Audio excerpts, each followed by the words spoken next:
ईशैलेशदिगापात्रं पुनर्नवम् यतीन्द्रप्रवणं वन्दे रञ्जजामहतरमुनिं लक्ष्मीनाथसमारम्भां नहतयामनमध्यमाम् अस्मदाचार्यपर्यन्तां वन्दे गुरुपरम्पराम् यो नित्यमच्युतपदाम्बुजयुग्मरुग्म व्यामोगदस्तवितराणि तृणाय मेने अस्मद्गुरोर्भगवतोऽस्य दिगैकसिन्धोः रामानुजस्य चरणौ शरणं प्रपद्ये माता पिता युवतयकास्तनया विभूतिः सर्वं यतेव नियमेन मथन्मयानाम् आद्यस्य न कुलपतेर्वकुलाभिरामम् श्रीमत्तदङ्ग्रीफलं प्रणमायि मूर्धना भूतं चरस्य मखताप्रिय पट्टनाथ श्रीभक्तिसारकुलशेखर योगिवागान् भक्ताङ्ग्रेण परकाल यतीन्द्रविष्टान् श्रीमत्पराङ्कुशमुनिं प्रणतोऽस्मि नित्यम् शब्दप्राहारमध्ये सरसिजबिगुल उद्वासमाने विमाने कावेरी मध्यदेशे मृदुधरबलिराट् भोगपर्यङ्कभागे निद्रामुद्रा अभिरामं कडिनिकरशिरस्पार्श्वविन्यस्य हस्तम् पद्मादाद्रिगमार्चितचरणं रङ्गराजं भजेहम् ஏழை ஏதலன் கீழ்மகனென்னாது இறங்கி மற்றவர்க்கு இன்னருள் சுரந்து மாடமான் மடநோக்குவன் தோழி உம்பியம்பி என்பொழிந்திலை உகந்து தோழன் நீ எனக்கு இங்கொடி என்ற சொற்கள் வந்து அடியேன் மனத்திருந்திட ஆடிவண்ணா நின் அடியனை அடைந்தேன் அணிபொழில் திருவரங்கத்தம்மானே ஆஷண்டசாகுர மகாபுட பாமுகாக்னி ஸ்ரீரங்கராஜ சரணாம்புஜ மூலதாசகா ஸ்ரீவிஷ்ணுலோக மணிமண்டப மார்கதாயி ராமானுஜோ விஜயதே யதிராஜராஜகா. நம்முடைய சனாதன தர்மத்திலே பஞ்சாங்கம் வாசிப்பது என்பது அது உகாதி அன்றுதான் வைக்கப்பட்டுள்ளது. பஞ்சாங்கம் என்றாலே சௌரமானம் சாந்திரமானம் ரெண்டு. அது சூரியனை அடியொத்தி இருக்கக்கூடிய பஞ்சாங்கம் ஒன்று, சந்திரனை அடியொட்டி இருக்கக்கூடிய பஞ்சாங்கம் ஒன்று. இன்றைய நாள் யுகாதி என்று சொல்லப்படுகிறது. இது சந்திரனை அடியொத்தி இருக்கக்கூடிய பஞ்சாங்கம். அதிலே புது வருட நாள் அப்படின்னு தெரிவிக்கிறார்கள். ஏன் இந்த நாள் தான் வாசிக்கணுமா? நாமெல்லாம் இருப்பது தமிழ்நாட்டிலே. இன்றைய நாள் தெலுங்கு என்ன, கன்னடம் என்ன, சில சில மொழிகளுக்குண்டான நன்னாளாக பிறந்த நாளாக கொண்டாடப்படுகிறது. அப்படி இருக்க செய்து இந்த யுகாதி அன்றுதான் பஞ்சாங்க வாசிக்க வேண்டுமா? அப்ப தமிழுக்குன்னு பஞ்சாங்கம் கிடையாது. அப்ப எதற்காக உகாதி என்றுதான் பஞ்சாங்கம் வாசிக்கிறார் என்றால், பஞ்சாங்கம் வாசிப்பு என்பது சந்திரனை அடியொட்டித்தான் அந்த பஞ்சாங்கம் வாசிப்பது என்ற முறை அந்த காலத்தில் வச்சுருக்கா. அதனால்தான் உகாதி பஞ்சாங்க சிரவணம் அப்படின்னு வச்சுருக்கா. அந்த உகாதி பஞ்சாங்க சிரவணம்னு சொன்னாலே சந்திரனை அடியொட்டியது. சந்திரனை அடிவொத்தியதுன்னா கிட்டத்தட்ட 360 தான் வரும். இதெல்லாம் நம்ம பஞ்சாங்கம் என்ற காலட்சேபம் இதெல்லாம் நல்லா பார்த்துருக்கோம். மேற்கொண்டு 5-6 வருஷத்துக்கு ஒரு தடவை அதிக மாசம் வரும்ன்றது பார்த்துருக்கோம். போக வேண்டாம். பஞ்சாங்கம் வாசிப்பிருந்து பகவான் முன்னாடி இதை முதல்ல தொடங்கப்பட்டது ஸ்ரீரங்கத்துல தான். என்றால் பஞ்சாங்கம் வாசிப்பது என்பது பகவானுக்கு அறிவிப்பது. இந்த வருடம் எப்படி இருக்கும், எப்படி மழை பெய்யும், எப்படி ராஜாக்கள் எப்படி ராஜ்ய பரிபாலனம் பண்ணுவார்கள், நேர்மை இருக்குமா இருக்காதா, திருடர்கள் பயம் இருக்குமா இருக்காதா, தானியங்கள் என்னமா விளையும், மேற்கொண்டு வெள்ளமோ ஆற்றில் தண்ணீரோ அல்லது பயிர் செழிப்போ இதெல்லாம் பாதிப்பு இருக்குமா இல்லது நன்னா இருக்குமா, அதற்கு மேற்கொண்டு மந்திரிமார்களுடைய நிலை என்ன, நம்முடைய குடும்பத்திலே அவரவருடைய நிலை என்ன, உத்தியோகங்கள் எப்படி இருக்கும், பூமிக்குண்டான ஒரு தனி சிறப்பு என்ன, இது இத்தனையும் இந்த பஞ்சாங்கத்திலே பொதுவாக சொல்லப்படுகிறது. பொதுவாக இந்த வருஷம்னு சொன்னாலே இந்த வருஷத்துக்குண்டான பலன் இதுவாகத்தான் இருக்கும்னு முன்னாடியே நிர்ணயிச்சுட்டா. இதெல்லாம் நம்ம பஞ்சாங்கத்துல நம்ம பார்த்து இந்த வருஷம் குரோதி வருஷம் அப்படின்றா. இப்ப நமக்கு இன்னும் குரோதி வருஷம் வரல, 14ஆம் தேதி தான் வரப்போகுது. ஆனா இன்னைக்கு தெலுங்கு பண்டிகை காலுக்கு இது கன்னட பண்டிகை கால குரோதி வருஷம் வந்துருக்கு. குரோதி வருஷம் அந்த குரோதி வருஷத்துல என்னென்ன நிலைகள் உண்டோ அது அப்படியே முன்னாடியே எழுதி வச்சுட்டாங்க. அதன் பிரகாரம் தான் பண்ண போறது. ஆனா அதுல சில சில மாற்று கருத்துக்கள் இன்னைக்கு இருக்கக்கூடிய கிரகங்களுக்கு தந்தா மாதிரி பண்ணுவா. இது வாக்கியத்திலும் உண்டு, கணிதத்திலும் உண்டு. இப்ப ஸ்ரீரங்க பஞ்சாங்கிறது கணிதம் வாக்கியம் ரெண்டுமே கலந்தது. அப்படி இருக்க செய்து இதுல பஞ்சாங்கத்துல என்ன சொல்லியிருக்கா, நமக்கு என்னென்ன நிலைகள் இருக்கு, இது பொதுவா அதை தெரிஞ்சுக்கணும். பொதுவா தெரிஞ்சுட்டு அது பிறகு என்ன இருக்குன்னா, அது தெரிஞ்சின்றது மட்டும் கிடையாது, அதற்கு மேற்கொண்டு அந்த பொதுவா தெரிஞ்சின்றதுக்கு அப்புறம் நமக்கு நம்முடைய வாழ்க்கைக்கும் இந்த லோகத்துக்கும் என்ன சுவாமி சம்பந்தம் வரப்போறது அதையும் தெரிஞ்சுக்கணும். ராஜாக்கள் எப்படி இருக்கா, தானியங்கள் எப்படி வெளியேறது, மழை எப்படி பெய்யறது, வெயில் என்னமா இருக்கும், ஊர்கள்லாம் எப்படி சிறப்பா இருக்கு, இது பொதுவானது. எனக்கு என்ன அவரவர்களுக்கு அவரவர்களுடைய நிலை, அதாவது அவர்கள் என்ன ராசியில பிறந்திருக்காளோ, என்ன நட்சத்திரத்தை பிறந்திருக்காளோ, அந்தந்த நிலைக்கு தகுந்த அவளுக்கு எப்படி இருக்கும். அவளுக்கு எப்படி இருக்குன்னா ஜாதகம் இருக்கே சுவாமி, ஜாதகம் இருக்கு வாஸ்தவம் தான். அந்த ஜாதகத்தில் இருக்கக்கூடிய அந்த கிரகங்கள் ஒவ்வொன்றும் மாறுறதும், அந்த மாறக்கூடிய தன்மை ஒவ்வொன்றும் அதை மாறிட்டு போயிட்டு இருக்கும். அப்ப அதெல்லாம் எப்படி இருக்கும், முக்கியமா அதை தான் தெரிஞ்சுக்கணும்ன்றது அபிப்பிராயம் நமக்கு இருக்கும். ஏன்னா பஞ்சாங்கம் வாசிப்பது கேட்கறதாலே என்ன பண்ணலாம், பகவானுக்கு அதனால ஒரு ஆனந்தம் ஏற்படுறது. அவர் நம்ம வாசிப்பதை கேட்டுதான் அவர் தெரிஞ்சுக்கணும் அவசியம் இல்லை, அவர் முக்காலம் அறிந்தவர், அவருக்கு எதுவுமே தேவையில்லை. இருந்தாலும் நாம தெரிஞ்சுக்கணுமோனோ. இப்ப கல்யாண உற்சவம் நடக்கிறது பெருமாளுக்கு, இது வரைக்கும் பிராட்டுக்கும் பெருமாளுக்கும் கல்யாணமே நடக்கல, இப்பதான் நடந்துட்டு இருக்கு, அதனால இப்பதான் கல்யாணம் பண்ணிக்கிறார் அர்த்தமான கிடையாது. நாம் கண்கொண்டு சேமிப்பதற்காக. அதே போல பஞ்சாங்கமும் பகவான் முன்னாடி வாசித்தாலும், இப்ப நம்ம அது பண்ணல, கோயில் அநேகமா அதான் பண்றான், வாசித்தாலும் நாம் சேவிப்பது அவருக்கு தெரியணுன்ற அர்த்தம் கிடையாது. நாம் கண்கொண்டு சேவிக்கின்றதுக்காக அந்த பஞ்சாங்கம், இந்த நாட்கள் எப்படி இருக்கும், இது எப்படி இருக்கும், அது இருக்கும். இதுதான் பொதுவான கருத்துக்கள். என்ன பொதுவான கருத்துக்கள். இதிலிருந்து மாறுபடலாம், அதை முன்னாடியே தெரிவிக்கிற, இதுல இருந்து மாறுபடலாம்னா தாராளமா மாறுபடலாம். அந்த மாறுபடக்கூடிய தன்மை எப்படி வரும்னா, அந்தந்த கிரகங்கள் அந்தந்த கிரகங்களுக்குண்டான தன்மை, அது பின்னோக்கி நடந்தால் ஒரு நிலை ஏற்படும், முன்னோக்கி நடந்தால் ஒரு நிலை ஏற்படும். அது மட்டும் இல்ல, மற்ற கிரகங்கள் அதை பார்த்தா அதுக்குண்டான ஒரு நிலை ஏற்படும். இதெல்லாம் முன்னாடியே தெரியுமே சுவாமினா, முன்னாடியே தெரிஞ்சிருந்தாலும் அதனுடைய பார்வை எந்த நிலையில இருக்கோ அதுக்கு தகுந்ததான். அது அப்சல்யூட்ல கரெக்டா சொல்ல முடியாது. சொல்ல முடியும்னா சொல்ல முடியாது. அந்த மாதிரி சொல்ற மாதிரி இருந்ததுன்னு வச்சுக்கேன், யாருமே பண்ண முடியாது. இதுக்கு ஏன் அந்த மாதிரி சொல்ல முடியாதுன்னா, அதுக்கு சாபம், சிவபெருமானுடைய சாபம் இருக்கு.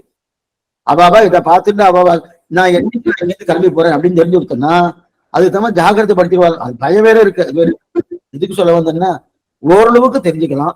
தெரிஞ்சுட்டு நம்ம என்ன சுவாமி பண்ணணும், தெரிஞ்சுன்னு என்ன பண்ணணும், தெரிஞ்சின்றாலும் தெரிஞ்சுக்கணும், அவன் திருவடி தவிர மற்றொரு கதி கிடையாது. நல்லா தெரிஞ்சுக்கணும்.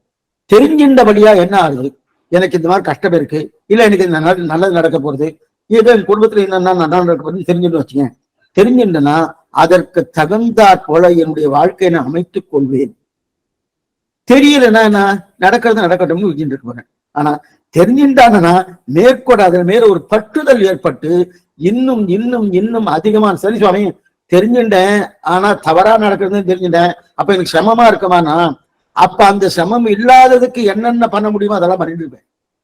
அது என்ன, கோயில்லயே ஒரு உற்சவங்கள் பண்றதுன்னா கூட கஜாரோகணம் பண்றா, அங்குரார்ப்பணம் பண்றா, அதுக்கு ஒரு டயத்தை குறிக்கிறா, ஒரு குறிப்பிட்ட நேரத்தை குறிக்கிறாங்க. எல்லா நேரம் பண்றது இந்த நேரம் தான் பண்ணலாம், இதுதான் குறிப்பிட்ட பகவானுக்கே நேரம் குறிக்கிறார்னா காலம் பண்றதுக்கு ஒரு நிலைன்றதுனே. அதாவது நாள் செய்வது நல்லவர்களோட செய்ய மாட்டான்னு சொல்லுவா. இது ஒரு பழமொழி உண்டு, நாள் செய்வதை நல்லவர்கள் செய்ய மாட்டான்றவா. அதனால்தான் இந்த இது ஜோதிஷ சாஸ்திரத்தை சொல்லப்பட்டிருக்கு. அதன் பிரகாரம் நம்ம பார்த்துட்டு இருக்கோம். இப்ப பஞ்சாங்கத்தை வாசிக்கிறேன். ஸ்ரீரங்கம் பஞ்சாங்கம் தான் அப்படி கையில வச்சுட்டு இருக்கேன். ரெண்டாவது இன்னொரு பஞ்சாங்கம் இருக்கு, பிரதான ஸ்ரீரங்க பஞ்சாங்கம் தான்.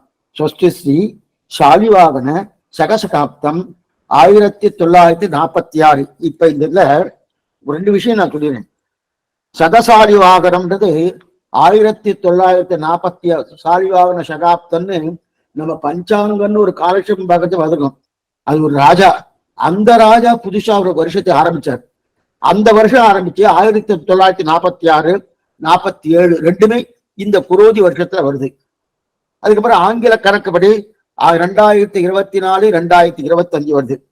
பசலி இது ஒரு ராஜா ஆரம்பிச்சார். அந்த பசலி என்பது 1433 1434 பசலி. அதுக்கப்புறம் கொல்லம், இதெல்லாம் அங்க பஞ்சாங்கத்தை பார்த்துக்கணும். இப்ப அது விவரிக்கணும்னா நாடிய கொல்லம் அது 1199 1200. கலியப்தம், கலியப்தம்னா இப்பதான் கலி பறந்து எத்தனை வருஷம் ஆயிருக்குன்னா 5125 வருஷங்கள் ஆயிருக்கு. அப்படின்னா நம்மாழ்வார் பிறந்து 5125 வருஷம் ஆயிருக்குன்னு அர்த்தம். இது நீங்க ஞாபகத்தினா சரியா இருக்கும். கலி என்னைக்கு பிறந்ததோ அந்த வருஷம்தான் நம்மாழ்வார் பிறந்தார். கலி பிறந்த 42ஆம் நாள் நம்மாழ்வாருடைய அவதாரம். அப்ப கலி பிறந்து 5125 வருஷங்கள். அதுக்கப்புறம் சேஷ கலின்னு போட்டிருப்பா. மிச்சம் இருக்கக்கூடிய கலி எவ்வளவுன்னா 4,26,825 வருஷங்கள். அதனால அடுத்த வருஷம் என்னமோ போயிடும் சுவாமி, அடுத்த வருஷம் எல்லாம் பிரளயம் வந்துடும், அடுத்த வருஷம் இது வந்துடும், யாராரும் என்னமோ பேசலா பாருங்க. அந்த மாதிரிலாம் எதுவுமே கிடையாது. இன்னும் 4 லட்சத்து வருஷத்துக்கு மேல கலியுகமே இருக்கு. அதாவது 4 யுகங்கள், கிருத்தயுகம், திரேதாயுகம், துவாபர யுகம், கலியுகம். கிருத்தயுகம் என்பது 17,28,000 வருஷங்கள் கிருத்தயுகம்.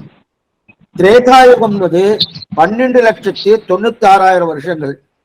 துவாபர யுகம் என்பது 8,64,000 வருஷங்கள். கலியுகம் என்பது 4,32,000 வருஷங்கள். என்ன புரியுதா? இதெல்லாம் இத போர்த்தியது. அப்படி இருக்கச்சது இப்ப கலியுகம் ஆரம்பிச்சு 5,125 வருஷங்கள் தான் ஆயிருக்கு இப்பெல்லாம். ரெண்டாவது, இந்த கலியுகம் முடிஞ்சா கூட மறுபடியும் உலகம் அழிவது கிடையாது. 1000 சதுர்யுகம் முடிஞ்சாதான் பிரளயமே வரும். நல்லா பாருங்க, 1000 சதுர்யுகம். இப்ப 28 சதுர்யுகம் அப்படி இருக்கு. சேதவராகல்பே வைவஸ்தன கன்மந்திரே அட்டாவிந்தே ஸ்ரதையுவே குலைவு பாதி ஜப்பூத்வீது அப்படின்னு சொல்றாங்க. அப்படி இருக்கச்சது நீங்க இதை பத்தி ஆறுமுகம்ங்கிற சாமி மியூட்ல போகணும். மியூட் போட்டுருங்க சாமி.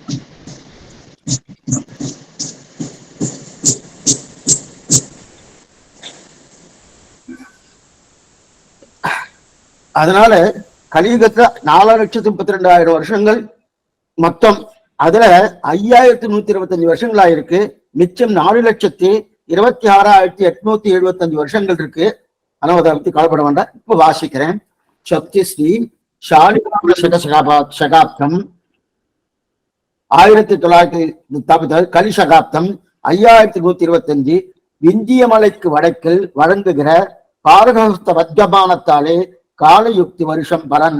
அதிக மழை பெய்து பூமி எங்கும் அதிக பயிர் விலை ஆகியவைகளால் நிறைந்து ஜனங்கள் சுகமுடையவர்களாக இருப்பார்கள். முதல்ல இது நல்ல செய்தி. பூமியில விந்திய மலை, விந்திய சாத்புரா மலை இருக்கு இல்லையா, அதாவது நாக்பூர் பக்கத்துல இருக்கிறது. அதுலதான் நமக்கு இந்த பாரத தேசோட மத்தியம ஸ்தானம். அங்கதான் பிரதானம் எடுப்பாங்க. ஏன்னா நமக்கு மழை வருதுன்னா அதுதான் பிரதானமா. அந்த மலை இல்லைன்னா கஷ்டமம் தான். அந்த மலையை வடக்கில் வழங்குகின்ற பாரகஸ்த பத்தியமானத்தாலே காலயுக்தி வருஷ பலன். அதிக மழை பெய்யு பூமி எங்கும் அதிக பயிர் விலை ஆகியவர்களால் நிறைந்து ஜனங்கள் சுகமுடையவர்கள் இருப்பார்கள். மேற்கொண்டு மலைக்கு தெற்கிலே நமது தேசத்தில் வழங்குகின்ற சௌர சாந்திரமானத்தால் குரோதி பலன் அரசர்கள் கழகத்தால் ஜனங்கள் செல்வமில்லாதவர்களாகவும் பழம் கிழங்கு வகைகளை ஆதாரமாக கொண்டு விட்டு அடைபவர்களாக இருப்பார்கள். அரசர்களுடைய கலகங்கள் ஏற்படும். அப்படின்னா நமக்கு எலெக்ஷன் வேற இருக்கு, கொஞ்சம் கலகங்கள் வரும்னு தெரிவிக்கிறது இதுல. அதுக்கு மேல வைகாசி மாசம் ஒரே விஷயம். முதல்ல இந்த லோகத்திலேயே எப்படி இருக்குன்னு சொல்லிடுறேன். லோகத்துக்கு, இந்த லோகத்துக்கு எப்படி இருக்கு ஒரே நிமிஷம்.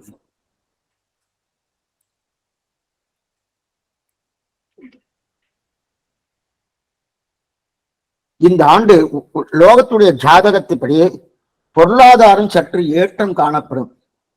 அதே மற்றதெல்லாம் எதுவும் வாசிக்கலை, விஷயம் மட்டும் சொல்லிடுறேன். பொருளாதாரம் கற்று ஏற்றுக்கணும். ஏன்னா புதிய நோய்கள்லாம் உருவாவதற்குண்டான வாய்ப்புகள் இருக்கு. இப்ப நம்ம 2 வருஷத்துக்கு முன்னாடி ஏதோ ஒரு நோய் வந்து ரொம்ப சமப்பட்டமோ, அந்த மாதிரி நோய்கள் வருவதற்குண்டான வாய்ப்புகள் இருக்கு. அதுக்கு மேல பூகம்பம், வெகு மழை, புயல் பாதிப்பு, வெள்ளப்பெருக்கு என இயற்கை சீற்ற பாதிப்பு அதிக அளவில் ஏற்படும். இப்பவே பூகம்பம் அங்கங்க வந்துட்டு இருக்கு. காரணம் என்னன்னா, இதுக்கு நாம இருக்க வேண்டிய இயற்கைக்கு மாறா நடந்தாலே எல்லாமே தப்பா போயிடும். புரியறதுக்காக ஒரே ஒரு எக்ஸாம்பிள் சொல்றேன். பெண்களுக்கு இயற்கையா ஒரு அந்த மாதத்துல 4 நாட்கள் 3 நாட்கள் அவளுக்கு இயற்கையா ஒரு ஓய்வு கொடுக்கக்கூடிய ஒரு நாள் அவளுக்கு இருக்கு. அது சாஸ்திரமே பகவானே அதை பண்ணியிருக்கார். அந்த நாளை அவர்கள் தள்ளி போடுவதோ, அந்த நாளை அவர்கள் ஏதோ ஒரு விதத்துல அதை மாற்றி அமைப்பதோ இருந்தான்னா அது இயற்கைக்கு மாறாது.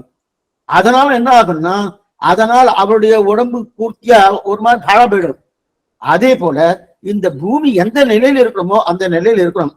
அந்த நிலையை விட்டு அந்த பூமியை கிளறுவது, அந்த பூமிக்கு எதிர்த்தட்டாக செய்வது, இதெல்லாம் செய்தாலே பூகம்பம் வருவதற்கு உண்டான வாய்ப்புகள் உண்டு. அப்ப இதெல்லாம் ஒழுங்கா இருந்த பூகம்பம் வராதானா? வரும், அப்போ வரும். ஆனா அப்ப வர்றது என்னன்னா, வரவேண்டிய காலத்துல வரும். இந்த பழைய காலத்துல அந்த காலத்துல வந்துட்டு மற்ற காலம் ஏன்னா உள்ளுக்குள்ள வெப்ப சூடு ஏறிட்டே இருக்கு. ஏறிட்டு இருக்கும்போது வெளில வரணுமோ, அதை வெள்ள விடக்கூடிய ஒரு தன்மை தான் பூகம்பம் என்று சொல்லப்படுகிறது. இருக்கட்டும். அதே மாதிரி வெள்ள பாதிப்பு இதெல்லாம் ஏற்படும். அதுக்கு மேல பங்கு வர்த்தகம் நல்ல ஏற்றம் காணும். இந்த இதெல்லாம் ஷேர் மார்க்கெட் சொல்றா இல்லையா, அது நன்னா இருக்குமா, நல்ல ஏற்றம் காணும். நம் பாரத ஸ்திரமான மத்திய அரசு அமையும். மத்திய அரசு ஸ்திரமான மத்திய அமைப்பு, புதிய சட்டங்கள் இயற்றுவதற்குண்டான வாய்ப்புகள் இருக்கு. புதிய சட்டங்கள் இயற்றுவதற்குண்டான வாய்ப்புகள் இருக்கு. 2வது, வங்கி சம்பந்தமான இழப்புகள் அதெல்லாம் நன்னா இருக்கும். இந்த ஆண்டு உஷ்ணவேகம் மேறு பருவத்துக்கு மேற்கு உற்பத்தியாவது தெற்கு மற்றும் தென்மேற்கு பகுதியில் வெகுமழை புயல் பாதித்து இதெல்லாம் நன்னா நன்னா நிறைய வெள்ள பாதிப்பு உண்டு, நிறைய மழைகள் உண்டு அப்படின்னு சொல்லிடுறாரு. அதுக்கு மேல காவேரி ஆத்துல வெள்ளப்பெருக்கு வருவதற்குண்டான வாய்ப்பு உண்டாம். காவேரி ஆத்துல சுவாமி தீர்த்தமே விடமாட்டேன்றா, தண்ணியே விடமாட்டேன்னா என்னவான்னா, அங்க அதிகமாச்சுன்னா திறந்து விட்டுதானே ஆகணும். எத்தனை பண்ணாலும் சரி, கொடுக்க மாட்டேன்னு சொன்னா கூட அப்படியே நிறைஞ்சு போயிடுது. அந்த குடம் நிறைஞ்சு வச்சு வெளில வழிச்சுதான் ஆகணும், வேற வழி கிடையாது. அதே போல அந்த இடத்துல வெள்ளப்பெருக்கு. அதனால என்னன்னா மக்கள் கஷ்டம் அதிகரிக்கும் தெரிவிக்கிறாங்க. மேலும் சில இடங்கள் விவசாயம் கூட விளைச்சலோட பாதிப்பதற்குள்ள ஏற்படுவதற்குண்டான வாய்ப்புகள் இருக்கு. பங்கு வர்த்தகம் நன்னா இருக்கும், அதாவது ஷேர் மார்க்கெட் நன்னா இருக்கும் தெரிவிக்கிறார். இப்ப இது பொதுவானது. மேற்கொண்டு வைகாசி மாசத்திலிருந்து ஒவ்வொரு நவநாயகர்களுடைய பலன் சொல்லிடுறேன். நவநாயகர்கள்னா என்னன்னு முதல்ல சொல்லிடுறேன்.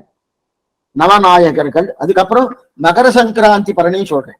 நவநாயகர்கள்னா ராஜா, மந்திரி, அர்க்காதிபதி, மேகாதிபதி, சஸ்யாதிபதி, சேனாதிபதி, ராசாதிபதி, தானியாதிபதி, நீரசாதிபதி.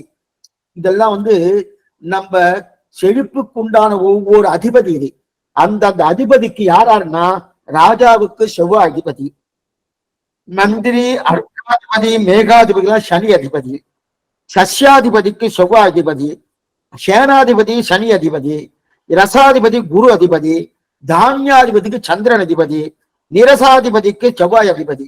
இப்ப இதோடைய பலன்கள் என்னன்னு சொல்லிடுறேன். அதாவது வைகாசி மாதம், ஒரு நிமிஷம், வைகாசி 20 முதல் வருஷம் முடியும் வரை குரு உதயத்தால் கார்த்தி சகாப்தம் பலம், தேரு, பசு, அக்னி ஆகியவற்றால் வாழ்த்த நடத்துபவர்களுக்கு, தேருன்னா வாகன ஓட்டிகளுக்கு அழியா, கால் டாக்ஸி வச்சிட்டு இருக்கா பாருங்க, அதுதான் தேர். கால் டாக்ஸி வச்சிருக்காவா, பசுவை வைத்துக் கொண்டு வியாபாரம் பண்ணிட்டு இருக்காளே, பசு வியாபாரம்னா பால் வியாபாரம் இதெல்லாம். அக்னி அதாவது தலிக பண்றவா, இவாள்லாம் வாழ்க்கை நடந்த இவாளெல்லாம் பசி என்ன, ஆயுதம் என்ன, அக்னி முதலியவற்றால் துன்பமும் இவாளுக்கு கொஞ்சம் துன்பம் வருவதற்குண்டான வாய்ப்புகள் உண்டு. அதே வெண்கலத்தால் ஜீவனம் பண்றா பாருங்க, அவளுக்கு நன்னா விருதிடும். வெண்கல ஜீவம்னா என்ன அர்த்தம்னா பாத்திரம் பாத்திர சாமான வச்சு ஜீவனம் எடுத்துறா பாருங்க. ஜீவனம் என்னன்னா இந்தந்த நிலையோடு பண்ற அவளுக்கெல்லாம் நன்னா செழிப்பா இருக்கு. அதுக்கப்புறம் ராஜா குஜன், திருடர்கள், நெருப்பு, பசி இவைகளால் துன்பமும் மழைக்கு கெடுதியும் அரசர்களுக்குள் போரும் உண்டாகும். குஜன்னா செவ்வாய். ராஜாவால என்னன்னா அரசர்களுக்குண்டான போர் உண்டாகும். அரசர்களுக்குண்டான போர், நம்ம ஊருக்கு பக்கத்து ஊருக்கு ஏதோ பேச்சுவார்த்தை போயிட்டே ஒண்ணுக்கு ஒண்ணு மிஸ் அண்டர்ஸ்டாண்டிங் இருந்துட்டே இருக்கணும், இருந்துட்டு இருக்கு. இன்னும் அதுக்கு மேற்கொண்டு வளர்றதுக்கு உண்டான வாய்ப்புகள் இருக்கு. அதுக்கப்புறம் மந்திரி இருக்கிறதுல, மந்திரி ஒழுங்கா இருந்தா தான் எல்லாம் நடக்கும். அற்பமடையும், பயிர் குறையும், பசுக்களுக்கும் ஜனங்களுக்கும் துன்பமும் நேச்சர்கள் விருத்தி உண்டாகும். நேச்சர்கள்னா ஆச்சார அனுஷ்டானம் இல்லாதவர்களுக்கு நேச்சர்கள் பேரு. அந்த நேச்சர்கள் அதாவது ஆச்சார அனுஷ்டானம் நிறைய குறைஞ்சிருமா. ஆச்சார அனுஷ்டானம் குறைஞ்சாலே என்ன ஆகுனா புதுசா வியாதி வந்துடும். புதியதாவது வியாதி வருவதற்கு காரணம் என்னன்னா, நாம டே டு டே ஆக்டிவிட்டிஸ் கரெக்டா இருந்ததுன்னு வச்சுக்கோ, எந்த வியாதியும் வராது. அந்த வியாதி வர்றது ஏன்னா இன்ஃபெக்ஷன் வருதுன்றா. எதனால இன்ஃபெக்ஷன் வருது? இப்படி பண்ணிட்டே இருந்தா அதை அப்படியே வச்சுட்டு இருக்கோம். அப்படியே வச்சுட்டு இருந்தா அதுல கிருமி எல்லாம் வந்துட்டு இருக்கு. அந்த கிருமியோட அப்படியே திரும்பி இப்படி பண்ணிட்டு இருக்கோம். எது என்னென்ன சாப்பிடணும் அதை தான் சாப்பிடணும், எல்லாத்தையும் சாப்பிடக்கூடாது. அப்படி இருக்கிறதுனால என்னாங்கன்னா அப்ப வியாதி உண்டாருது. அது மட்டும் இல்ல, அதனால அற்ப மழை வருவதற்கு கொண்டாடுறதுக்கு மந்திரிகள் சரியான நிலையில் இருக்கணும்னு சொன்னாங்க. அதுக்கப்புறம் சேனாதிபதி சனி அரசர்கள் அதர்மம் புரிபவர்களாகவும் படையில்லாதவர்களாகவும் ஜனங்கள் பாவம் செய்தவர்களாகவும் ஒருவருக்கொருவர் குழப்பம் ஏற்படுத்துவதாகவும் இருப்பார். சேனாதிபதினா நம்ம இவா இருக்கணும் அரசாங்கம், மத்திய அரசாங்கம். மத்திய அரசாங்கத்திலிருந்து தனியா ஒரு பிரிவு தனியா அவ வந்து இந்த ஸ்டேட், அந்த ஸ்டேட்ல இருக்கிறவாள் எப்படின்னா ஒழுங்கான நிலையில கொஞ்சம் குறையும், அதர்மம் புரிவர்களா இருப்பா. அது மட்டும் இல்ல, அவளுக்கு பலமா அவ்வளவு தூரம் இருக்காது. அது மட்டும் இல்ல, அங்க இருக்கக்கூடிய ஜனங்கள்லாம் ஒருத்தருக்கு என்னமோ நாம் முந்தி அவரவர்கள் தங்கள் நிலையில அவ பண்ணிட்டு போயிடுவா அப்படின்னு அது தெரியுது. அதே போல சஸ்யாதிபதி புதன் சிவப்பினல் துவரை கடலை ஆகியவைகளை நன்னா விளையும். சிவப்பு பூமி பலம் தரும். சிவப்பு பூமின்னா நன்ன தானியங்கள். இப்ப நம்ம உரம் எல்லாம் போடுறா வரணும், அந்த உரம்னா சிவப்பு தான் இருக்கும். அந்த உரம் வெறுப்பா இருக்கிறது வேறு. இந்த சிவப்பு மண்ணில் இருக்க உரம் ரொம்ப நன்னா இருக்கும். அது நன்னா பூமி நன்னா விளையுமா. அதுபோல தானியாதி சந்திரன் பசுக்கள் அதிக பாலை கொடுக்கும். நமக்கு அது ரொம்ப முக்கியம். பசு நன்னா இருந்தா தான் லோகம் சுபிட்சமா இருக்கும். அதனால்தான் கோமாதா சொல்லணும். பசுக்கள் அதிக பாலை கொடுக்கும். ஜனங்கள் பயமும் வியாதியும் நீங்கி இருப்பார்கள். எதனாலது? தானியாதிபதி சந்திரனுடைய நிலை இந்த அந்த தந்தவன் தான் இந்த வருஷமே பிறந்திருக்கு, இந்த குரோதி வருஷமே. அதனால நன்னா இருக்கும். அது மட்டும் இல்ல, நன்னா அதாவது பால் நன்னா கிடைக்கிறது, ஜனங்கள் பயமும் வியாதியும் இல்லாம இருக்கா, நல்ல மழையே இருக்கு, சுபிக்ஷமும் உண்டாடுதணும்.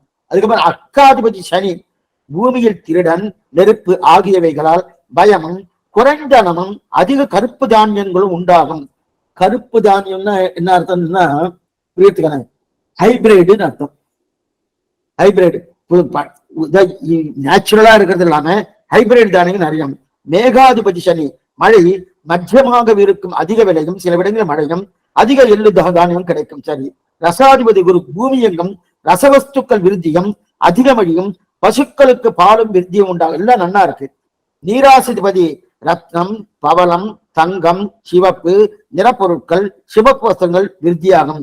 பசுநாயகன் யமன் விலை குறியும் அற்பமழையும் சொற்ப புலமும் பசுக்களுக்கு துன்பம் உண்டாகும். ஆக மொத்தத்துல இந்த வருஷங்கள் ஓரளவுக்கு அதாவது மேன்மை படைத்ததா தான் இருக்கு. அதாவது ரொம்ப இறங்கி போன மாதிரி இல்லை. அதே நேரத்துல மத்திய அரசு என்பது கொஞ்சம் ஸ்திரமா இருக்குன்னு சொல்லியிருக்கு. அதற்கு மேற்கொண்டு அந்த மத்திய அரசிலிருந்து வெளியில் வரக்கூடியதெல்லாம் கொஞ்சம் அங்கிருந்து கொஞ்சம் அவ்வளவு தூரம் சௌக்கியமா இவாளுக்கும் அவளுக்கும் அவ்வளவு தூரம் சௌக்கியமா இல்லாத ஒரு நிலை ஏற்படுவதற்குண்டான வாய்ப்பு இருக்குன்னு தெரிவிக்கிறார். இது பொதுவான கருத்துக்கள். அதுக்கப்புறம் சித்திர மாச பிறப்பின் பலன் பயிர் விருத்தியும் ரோக நிவர்த்தியும் சௌக்கியமும் சுபிக்ஷமும் உண்டாலும். திருவாதிரையில் இது நம்ம பிரஞ்சாமகனம். திருவாதிரையில் சூரியன் பிரவேசிப்பதன் பலன் பயிர் விருத்தியும் சேமமும் சுபிக்ஷமும் உண்டாலும். சண்மண்டல பலன் மழைக்கு கெடுதி, ஜேஷ்ட சுத்த பிரமை வார பலன் அதிக விலை, ஆஷார சுத்த பஞ்சு வார பலன், இதெல்லாம் நன்றா இருக்குது. அப்படின்னா என்னன்னா இந்த பலன்கள்லாம் ஓரளவுக்கு நன்றா இருக்கு. பொதுவா இந்த வருஷமே நல்லா இருக்கு. ஆனா புதியதாக வியாதி வருவதற்குண்டான வாய்ப்புகள் இருக்கு. காவேரியில் வெள்ளம் வருவதற்குண்டான வாய்ப்புகள் இருக்கு. அதே போல நல்ல மழை பெய்யறதுக்குண்டான வாய்ப்புகள் இருக்கு. நல்ல தானியங்க விருத்தி நன்னா ஆகுதுன்னு சொல்லியிருக்கா. ஆனா இங்கு கொடுக்கல் வாங்கல் ராஜாக்களுக்குள்ளேயே இந்த மத்திய தேசத்துக்கும் இங்க இருக்கக்கூடிய ஸ்டேட்டுக்கும் கொஞ்சம் மிஸ் அண்டர்ஸ்டாண்டிங் இருக்கிறதுக்குண்டான வாய்ப்புகள் இருக்கு அப்படின்னு தெரிவிக்கிறார். இதெல்லாம் அதுக்கு மேல மேருவுக்கு தென்மேற்குள் உள்ள வாரணமாக பலன் காற்றுடன் கூடியதால் விகாரமாகும், ஒரே பெருக்காகும், பூமி எங்கும் தேவமானத்தால் 60 யோஜனை அகலமும் 100 யோஜனை உயரமுள்ள மரக்காலால் பதக்கு மழையை 10 பங்கு சமுத்திரத்திலும் 7 பங்கு மலைகளும் 2 பங்கு விழும். மழை எப்படின்னா சமுத்திரத்துல மொத்தம் இருக்கிற மழையில 10 மடங்கு சமுத்திரத்துல 10 மடங்கு மழை பெய்டும். அதற்கு மேற்கொண்டு 7 மடங்கு மலையில மழை பெய்டும். 2 மடங்கு தான் பூமியில வருது. அந்த 2 மடங்கு மழையே வெள்ளம் வருவதற்கான வாய்ப்பு. அப்பனா 10 மடங்கு சமுத்திரத்துல போகுது. ஏன்னா நம்ம கடல் சூழ்ந்த மண்ணுலகம் வாழ்ந்தோம்னு சொல்லுவோம். கடலால் சூழப்பட்டதான் இந்த லோகமே. அப்படி இருக்க செய்து அந்த கடல்ல தான் நிறைய மழை பெய்யும். 10 மடங்கு பெய்யுது. மிச்சம் 7 மடங்கு மலையில பெய்யுது. மலைதான் நிறைய பெய்யுது. 2 மடங்கு தான் 2 பங்கு தான் பூமியில பெய்யுது. அந்த 2 மடங்கு பூமியில பெய்யுறதே வெள்ளப்பெருவுக்கு கொள்வதற்குன்னா வாய்ப்பு இருக்கு. ஆனா நல்ல மழை இருக்கு. ஒண்ணு பொதுவா இந்த வருஷங்கள் நல்லா இருக்கு. எக்ஸப்ட் புது வியாதி. அந்த புது வியாதி வருவதற்கு என்ன காரணம்னா ஆச்சார அனுஷ்டானம் குறைஞ்சிட்டு. நான் பாருங்க, ஆச்சார அனுஷ்டானம் மிளேச்சர்கள் விருத்தி உண்டாகும். மிளேச்சர்கள்னா ஆச்சாரம் இல்லாதவர்கள் மிளேச்சர்கள். மிளேச்சதும் பக்தனானால் அப்படின்னு ஒரு சூத்திரமே இருக்கு ஆச்சார தேயத்துல. அதனால அந்த நிலையில இருக்கு பார்க்கும்போது விருத்தி அவ நல்ல விருத்தி அடையலாம். அப்ப ஆச்சார அனுஷ்டானம் ரொம்ப குறைஞ்சிரும். ஆச்சார அனுஷ்டானம் குறைஞ்சாலே என்ன ஆகுன்னா நிறைய தமோ குணமும் ரஜோ குணமும் வந்துடும். தமோ குணம் ரஜோ குணம் வந்தாங்கன்னா திருடலாமா, பொய் சொல்லாமா, அடிக்கலாமா, உதைக்கலாமா, இதெல்லாம் வந்துட்டு இருக்கும். கொஞ்சம் வருவதற்குண்டான வாய்ப்பு. இது பொதுவான கருத்துக்கள். அதுக்கப்புறம் மகர சங்கராந்தி. மகர சங்கராந்தி என்னன்னு பார்த்துக்கணும். குரோதி வருஷம் மகர சங்கராந்தி பலன் தை மாசம் 1ஆம் தேதி, அதாவது 14/1/2025 செவ்வாய்க்கிழமை அன்று பகல் கிருஷ்ணபக்ஷ பிரதமை திதி பூச நட்சத்திரம் கூடிய திகுதினத்தில் விஸ்வகர்மா நாமயோகம் பாலவம் நாமகரணம் கூடிய மேஷ லக்னத்தில் 2 முகமும் 3 கண்களும் 4 வாய்களும் 8 கைகளும். இதெல்லாம் இந்தந்த வருஷத்துக்கு இப்படிதான் வருவா. அப்படியா முன்னாடியே சொல்லணும். குரோதி வருஷம் தான் இந்த மாதிரி இருக்கும். ஒவ்வொரு வருஷம் சாதாரண வருஷம், விளம்ப வருஷம், அதே மாதிரி ஹேமந்த வருஷம், இதுக்கெல்லாம் அந்தந்த வருஷத்துக்கு முதலே எழுதி வச்சுட்டா. அதன் பிரகாரம் தான் இருக்கும். இந்த வருஷத்துக்கு உண்டான அந்த இது ஒண்ணு படிக்கிற பாருங்க. அந்த வருஷத்துக்கு குரோதி வருஷ பலன் வெண்பான்னு ஒண்ணு இருக்கு. அந்த வெண்பால கோடக்குரோதி தனிர் கொள்ளையும் மிகும் கல்லறினால் பாரிச்சனங்கள் பயமடைவார் கார்மிக்க அற்பமழை பெய்யும் மகன் குறையுமே சொற்ப விலை உண்டேவென சொல். இவர் பிரகாரம் என்னன்னா நல்ல மழை பெய்ஞ்சா கூட அவளுக்கு இந்த ஆச்சாரம் குறையதுன்னு இந்த குரோதி வருஷமும் கிளீனா சொல்றது. இப்ப மகர சங்கராந்தி பலன் சொல்றோம். அதாவது மேஷலக்னி 2 முகமோடு வருகிறாள். 3 கண்களோடு 4 வாய்களும் 8 கைகளும் 2 கால்களும் கருப்பு சரீரத்துடன் 12 யோஜனை பருமமும் 100 யோஜனை உயர்வும் கொண்ட மகோதரி என்கிற நாமதேயத்துடன் புலிவாகனத்தில் மகர ராசியில் பிரவேசிக்கிறாள். இவர மகர சங்கராந்தி பலன். சரி, இதனால என்னன்னா கங்கா ஜலத்தில் ஸ்நானம் செய்து குங்குமம், செவ்வாது, வாசனாதி திரவியங்கள் பூசிக்கொண்டு சிகப்பு வஸ்திரம் தரித்து கொண்டு செங்கபக் புஷ்ப மாலையாக அணிந்து வைடூரியம் ஆபரணமாக அணிந்து வெள்ளி பாத்திரத்தில் பாயாசம் புசித்து சாம்பிராணி தூபம் வாசனை பிடித்து நீலம் சாமரம் ரபித்தியம் குடை பிடித்து கட்கம் ஆயுதம் தாளவாத்தியம் முழங்க குரோத ரூபத்துடன் தெற்கு திக்கில் மகோதரி என்கிற நாமதேயத்துடன் ஸ்ரீ புருஷ ரூபமாய் பிரவேசிக்கின்றார். இதன் நாமபலன் பிராமணர்கள் சௌக்கியமா இருக்கா. சுகம் ஸ்நான பலந்து ஜகத் சௌக்கியமா இருக்கும். அதாடிய சொன்னேன், ஜகத் நல்லா இருக்கும். அது வஸ்திரபலன் கணிதர்களுக்கு பீடை. கணிதர்கள்னா அந்த சார்ட் அக்கௌண்ட் இருக்கு இல்லையா, பீடை. கந்தபலன் சுபிக்ஷம். கந்தபலன்னா வாசன பலன் சுபிக்ஷமா இருக்கும். ஆபரண பலன் ரோக பயம். ரோக பயம்னா இந்த தங்கம் இருக்கணும். தங்கத்துக்கு நிறைய தட்டுப்பாடுனா என்ன அர்த்தம்னா அதிகமா விளையாடணும். அதான் ரோக பலன். பாத்திர பலன் விலையேற்றம். அதுக்கு மேல போஜன பலம் அதிக மழை. வாகன பலம் தானிய விருத்தி. ஆயுத பலம் யுத்த பலம். வாத்திய பலம் அரசர்களுக்கு பீடை. குடை பலன் கலைஞர்களுக்கு பீடை. முகபலன் மக்கள் சுகம் நோக்கின திம்பலன். நல்ல மழை வாரபலன் சுபிட்சம் நல்லா இருக்கும் அப்படி தெரிவிக்கிறார்.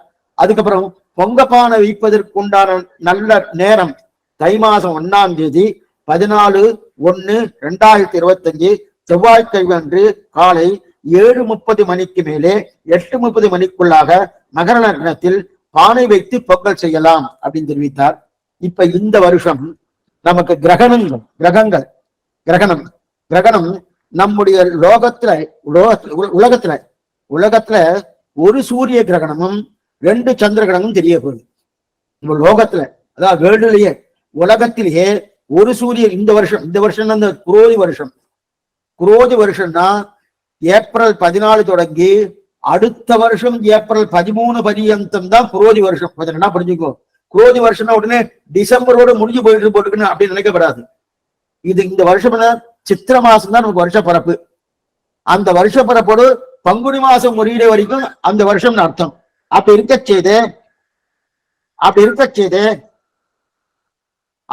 செய்து அந்த குரோதி வருஷம் இருக்கக்கூடிய அந்த நிலையில இங்க திருக்கிறாரப்ப இது சூரிய கிரகணம், ஒரு சூரிய கிரகணம் தெரியும், 2 சந்திர கிரகணம் தெரியும் இந்த வருஷம். ஆனா நம் பாரத தேசத்துல யந்திர கிரகணம் தெரியாது.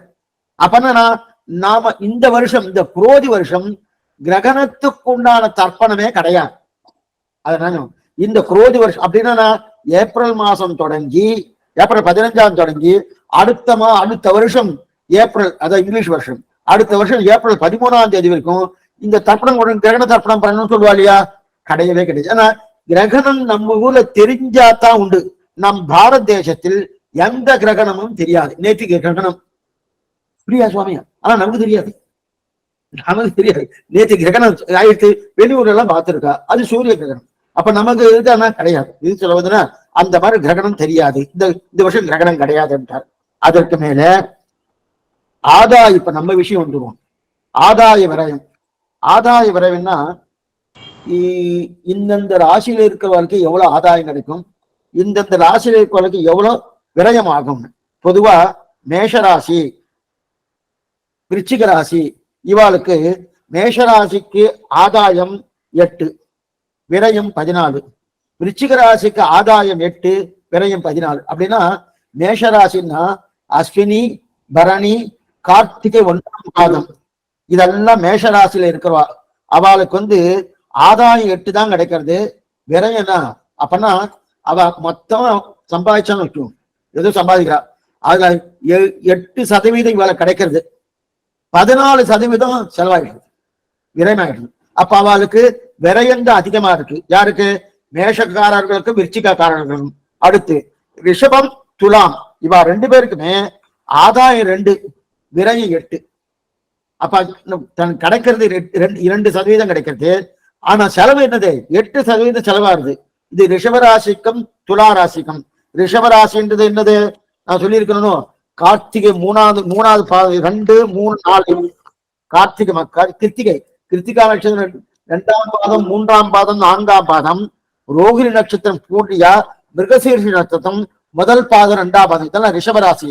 அந்த ரிஷபராசி இருக்கிறவாளுக்கெல்லாம் என்னது 2 தான் ஆதாயம், விரயம் 8. அதே போல துலா ராசி இருக்கிறவங்கன்னா சித்ரா நட்சத்திரம் 3ஆம் பாதம், 4ஆம் பாதம். சுவாதி நட்சத்திரம் பூர்த்தியா இருக்கிறவாளுக்கு விசாகம் 1 பாதம், 2ஆம் பாதம், 3ஆம் பாதம். இந்த 3 பேருக்கும் துலா ராசின்னு பேரு. அந்த துலா ராசியில இருக்கிறவாளுக்கெல்லாம் 2 ஆதாயம், 8 விரயம். அடுத்து 3வது மிதுன ராசி, கன்னி ராசி இவாளுக்கு ஆதாயம் விரயம் 2 சமமா இருக்கு.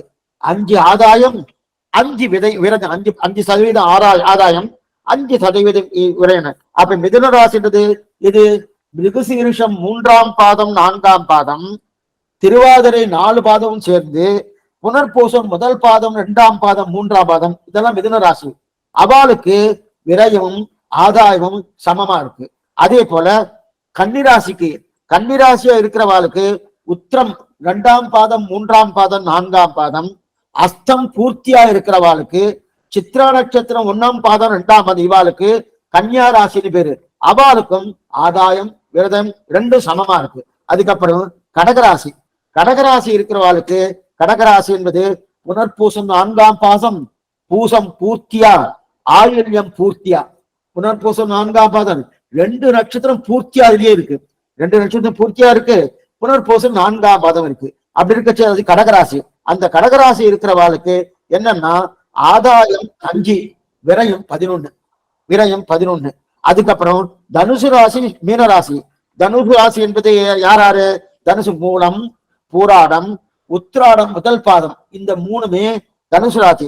அவளுக்கு எப்படி இருக்கு? தனுசு ராசிக்காரர்களுக்கு 11 விரயம் ஆதாயம், 5 விரயம். தனுசு ராசிக்கு நல்ல லாபம். ஏன்னா இது வரைக்கும் எதுவுமே லாபமே காமிக்கல.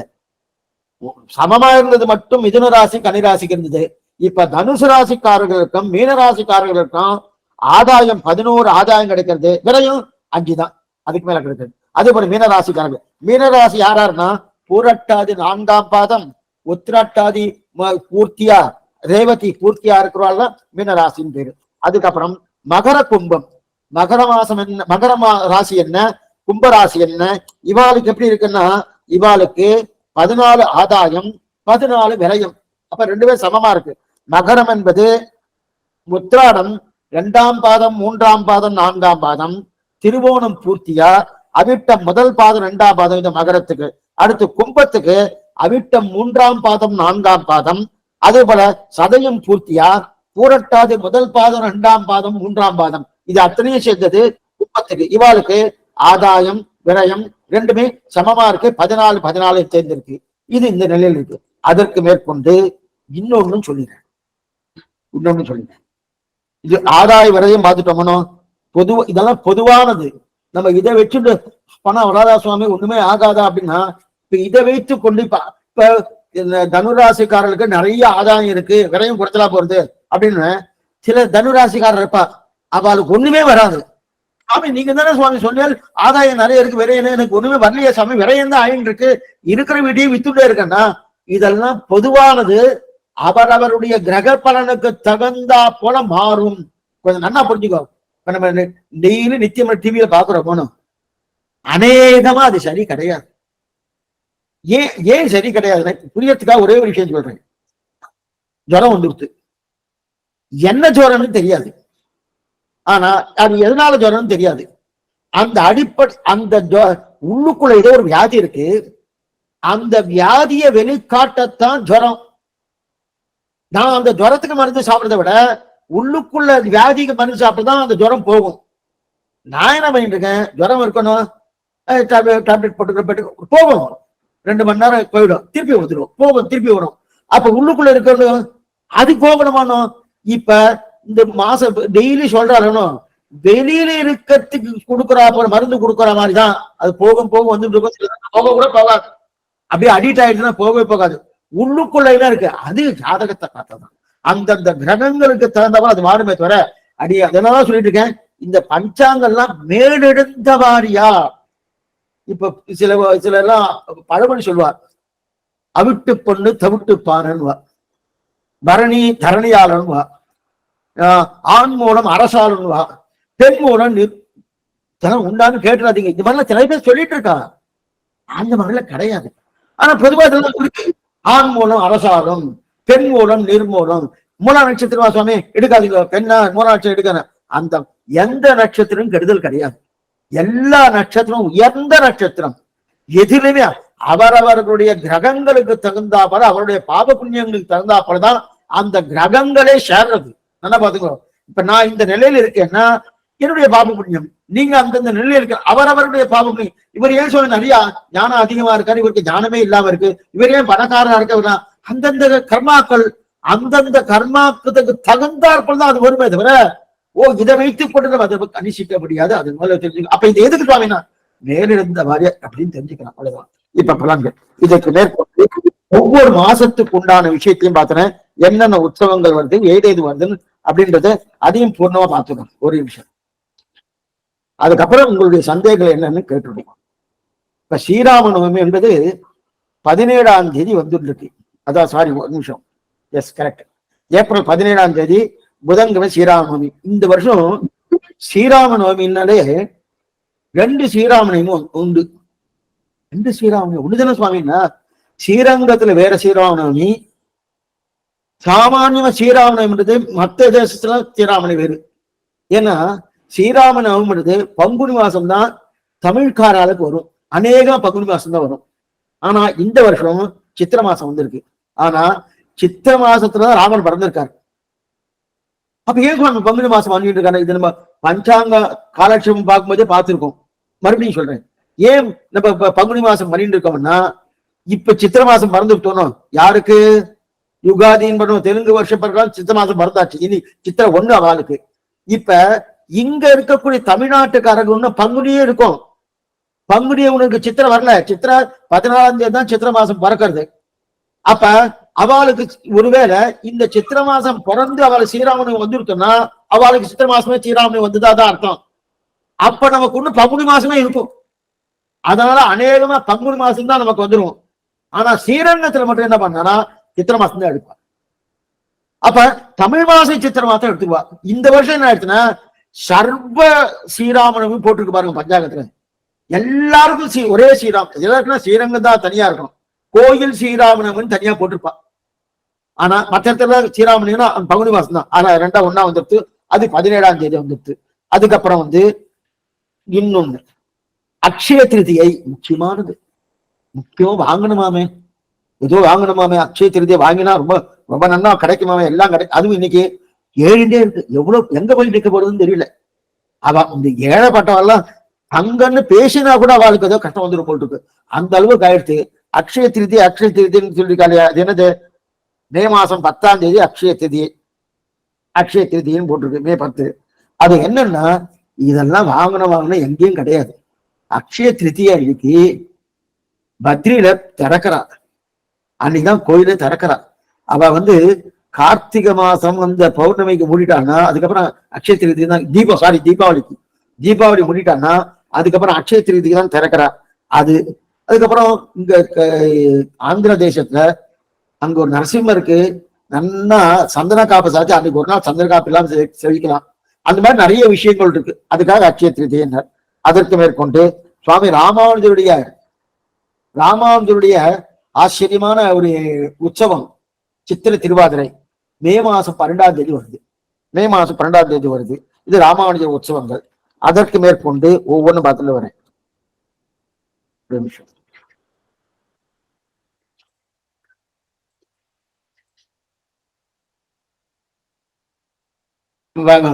வைகை ஆத்துல இறங்குறது மதுரை கள்ளழகர் வைகை ஆத்துல இறங்குறது ஏப்ரல் 23ஆம் தேதி வைகை ஆத்துல இறங்குறார். சித்ரா பௌர்ணமி அன்னைக்கு ஏப்ரல் 23ஆம் தேதி செவ்வாய்க்கிழமை அன்னைக்கு வைகை ஆத்துல இருந்து இருக்காரு. அதுக்கப்புறம் ராமானுஜருடைய ஜெயந்தி 12ஆம் தேதின்னு சொன்னேன். அந்த ஞாயிற்றுக்கிழமை அன்னைக்கு மே 12 ராமானுஜர் ஜெயந்தி. அதற்கு முக்கியமான விஷயத்தை மட்டும் சொல்லிடுறேன். அதற்கு மேல நம்மாழ்வாருடைய ஜெயந்தி, நம்மளுடைய பிறப்பு, அதாவது அவதார தினம். அது அவதார தினம் என்னைக்குன்னா அவரது 22ஆம் தேதி மே 22ஆம் தேதி புதன்கிழமை நம்மாழ்வாருடைய அவதார தினம். அதற்கு மேல் இந்த ஏகாதசி எல்லாம் நீங்களே பார்த்துக்க வேண்டியது. அது ஏற்கனவே பஞ்சாயத்து சொல்லியிருக்கேன், அதை நீங்களே பார்த்துக்கலாம். அதற்கு மேற்கொண்டு ஒரு நிமிஷம் ஒவ்வொன்னா பார்த்து சொல்லிட்டேன்.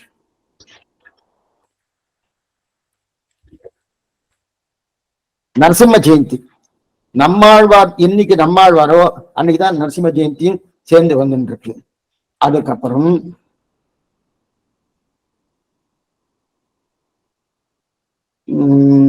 ஒவ்வொன்னு பார்த்துட்டு வந்துட்டு போனோம்.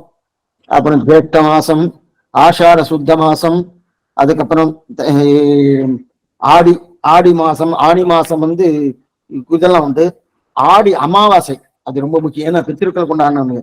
ஆடி அமாவாசை என்பது சர்வ அமாவாசை. ஆடி அமாவாசை என்பது ஆகஸ்ட் 4ஆம் தேதி. ஆடி அமாவாசை என்பது ஆகஸ்ட் 4ஆம் தேதி. அது பித்திருக்கள் பிரதானமா எடுத்துப்பா இல்லையா? ஆடி மாசமும் மகர மாசமும் ரெண்டுமே ஆடி அமாவாசையும் இதுவும் தை அமாவாசையும் ரொம்ப பிரதானமா எடுக்கிறான் இல்லையா? அதனால ஆடி மக அமாவாசை அதுக்கப்புறம் 18ஆம் பெருக்கின்றது அது ஆகஸ்ட் 3ஆம் தேதி. அதுக்கப்புறம் ஆண்டாவுடைய திருவாடிப்பூர உற்சவம். திருவாடிப்பூர உற்சவம்ன்றது ஆகஸ்ட் 7ஆம் தேதி. ஆடி 22 ஆகஸ்ட் 7ஆம் தேதி புதன்கிழமை. இங்க ஆண்டாள் திருவாடிப்பூர உற்சவம். முக்கியமா ஸ்ரீ ஜெயந்தி, ஜன்மாஷ்டமி என்பது நல்லா பாத்துக்கோ. அதாவது ஜன்மாஷ்டமி என்பது 26 ஆகஸ்ட் 26ஆம் தேதி ஆவணி 10 ஜன்மாஷ்டமி. ஆனா கோயில் ஸ்ரீ ஜெயந்தி அப்படின்னா ஸ்ரீரங்கத்துல ஸ்ரீ ஜெயந்தி, பாஞ்சராத்திர ஸ்ரீ ஜெயந்தி, முனித்திரை ஸ்ரீ ஜெயந்தி 27 ஆகஸ்ட் 27. என்னன்னா இதை பத்தி நம்ம பார்த்துருக்கோம். ரோகிணி நட்சத்திரம் இருக்கணும். அன்னைக்கு இருக்கு பாருங்க, ரோகிணி 37 நாழிகை இருக்கு. அதனால அது திங்கட்கிழமை செவ்வாய்க்கிழமை 2 நாள் வந்துட்டு இருக்கு. அதாவது 26, 27, ஆகஸ்ட் 26, 27 அப்படின்றார். அதுக்கப்புறம் அடுத்தது பார்ப்போம். ஆவணி வரைக்கும் மாட்டோம். அப்புறம் வரலட்சுமி விரதம். வரலட்சுமி விரதம் என்பது ஆகஸ்ட் 16ஆம் தேதி. அது என்ன கணக்குன்னு அந்த பஞ்சாங்கத்துல பார்த்து சொல்லியிருக்கேன் உங்களுக்கு. ஆகஸ்ட் 16ஆம் தேதி வெள்ளிக்கிழமை, அன்னைக்கு ஏகாதசி வேற, உபவாச ஏகாதசி அன்னைக்கு. அதனால அன்னைக்குதான் வரலட்சுமி விரதம். வரலட்சுமி ஆனா அன்னைக்கு வரலட்சுமி விரதமா இருக்கிறபடியாலே வைஷ்ணவெல்லாம் அன்னைக்கு தானம் கொடுக்க முடியாது. சிலதெல்லாம் கொஞ்சம் நல்லா கேட்டு வச்சுக்கணும். ஏன்னா வரலட்சுமி விரதம்னா சில பேரும் தானம் கொடுக்குற பாருங்க, சுமங்கலி தானம் இதெல்லாம் கொடுக்குற பாருங்க. அன்னைக்கு ஏகாதசி வந்துருது. ஏகாதசினா சார்த்த ஏகாதசி அன்னைக்கு கிடையாது. சார்த்த ஏகாதசி புத்தி நாள். ஆனா சார்த்த ஏகாதசி புத்தி நாளா இருந்தாலும் வரலட்சுமி விரதம் அன்னைக்கு உபவாச ஏகாதசி இருக்கு. உபவாச ஏகாதசி அது என்ன கணக்குன்னு உங்களுக்கு முன்னே சொல்லியிருக்கேன். உபவாச ஏகாதசி இருக்கிறதால அன்னைக்கு தானம் கொடுக்க முடியாது. ஒண்ணு முன்ன நாள் கொடுக்கலாம், இல்ல அடுத்த நாள் கொடுத்துக்கலாம். அது ஒண்ணு வரலட்சுமி விரதம். அதுக்கப்புறம் ஒரு நிமிஷம், ஸ்ரீ ஜெயந்தின்னு சொல்லிட்டேன். விநாயக சதுர்த்தி முக்கியமானது. விநாயக சதுர்த்தி என்பது ஒரு நிமிஷம், அதாவது செப்டம்பர் 7ஆம் தேதி, ஆவணி மாசம் 22ஆம் தேதி, செப்டம்பர் 7ஆம் தேதி சனிக்கிழமை, அது விநாயக சதுர்த்தின்னு வந்திருக்கு. அதுக்கப்புறம் ஒரு நிமிஷம், மாலைய பட்சம். மாலைய பட்சம் ஆரம்பம் என்பது அநேகமாக பௌர்ணமி தானே வரும். மாலைய பட்சம் செப்டம்பர் 18ஆம் தேதி, செப்டம்பர் 18ஆம் தேதி மாலைய பட்சம் ஆரம்பம். என்ன பார்க்கணும், செப்டம்பர் 18ஆம் தேதி மாலைய பட்சம் இஷ்டின்னு போட்டுக்க பாருங்க ஸ்ரீரங்க பஞ்சாயத்துல. மாலைய பட்சம் செப்டம்பர் 18ஆம் தேதி மாலைய பட்சம் ஆரம்பம். அதுக்கப்புறம் உங்களுக்கு மாலை அமாவாசை. மாலை அமாவாசை என்பது அக்டோபர் 2ஆம் தேதி, இழிவட்டி கரெக்டா வந்திருக்கு. அக்டோபர் 2ஆம் தேதி புதன்கிழமை மாலை அமாவாசை. மாலை அமாவாசை வந்திருக்கு. அப்புறம் சரஸ்வதி பூஜை, விஜயதசமி ரெண்டுமே. சரஸ்வதி பூஜை என்பது அக்டோபர் 11ஆம் தேதி. அக்டோபர் 11 ஆயுத பூஜை, சரஸ்வதி பூஜை. அக்டோபர் 12 சனிக்கிழமை, அன்னைக்குதான் விஜயதசமி அப்படின்னு போட்டிருக்கான். அன்னைக்கு விஜயதசமி இது இருக்கு. அதுக்கப்புறம் ஒரே விஷயம், தீபாவளி. அதுக்கப்புறம் தீபாவளி.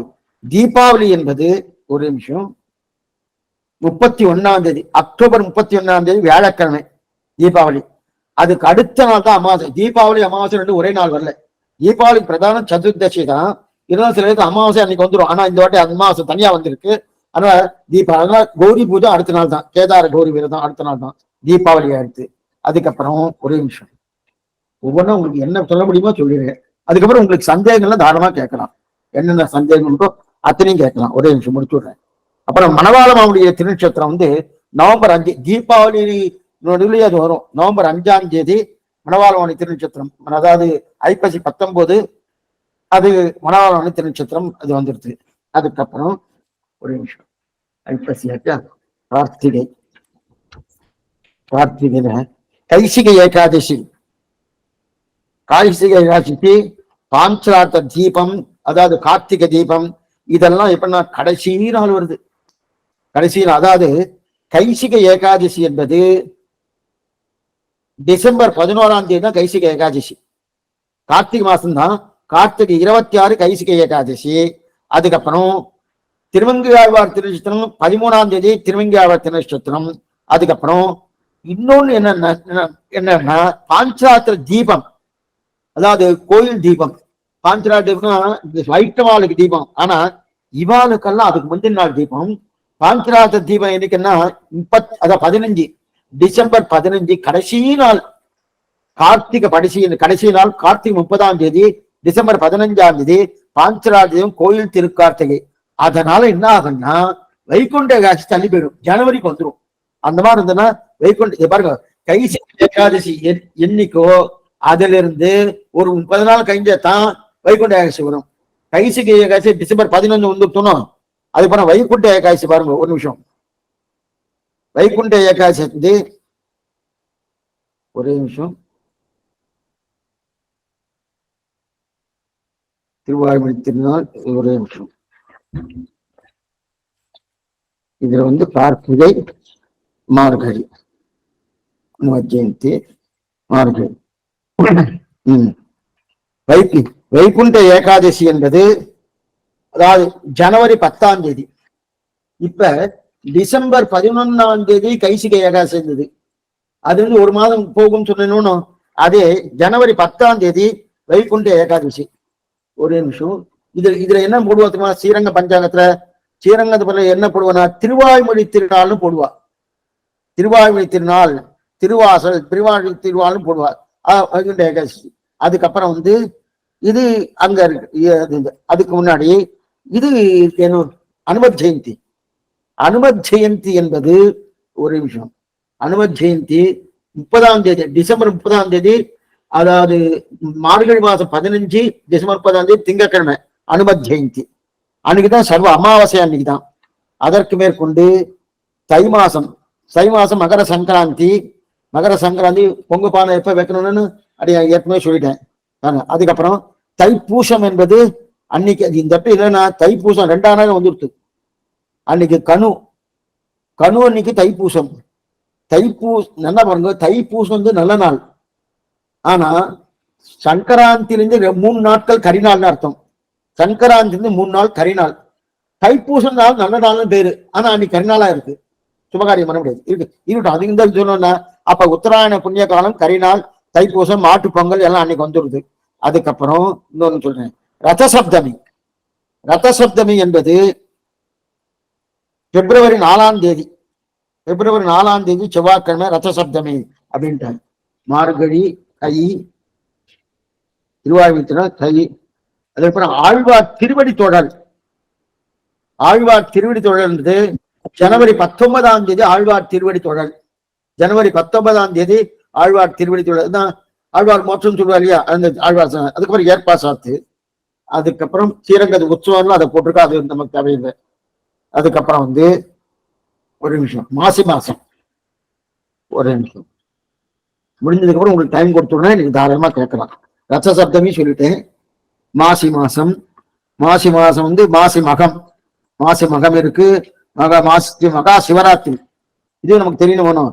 மகா சிவராத்திரி என்பது 26 பிப்ரவரி 26ஆம் தேதி.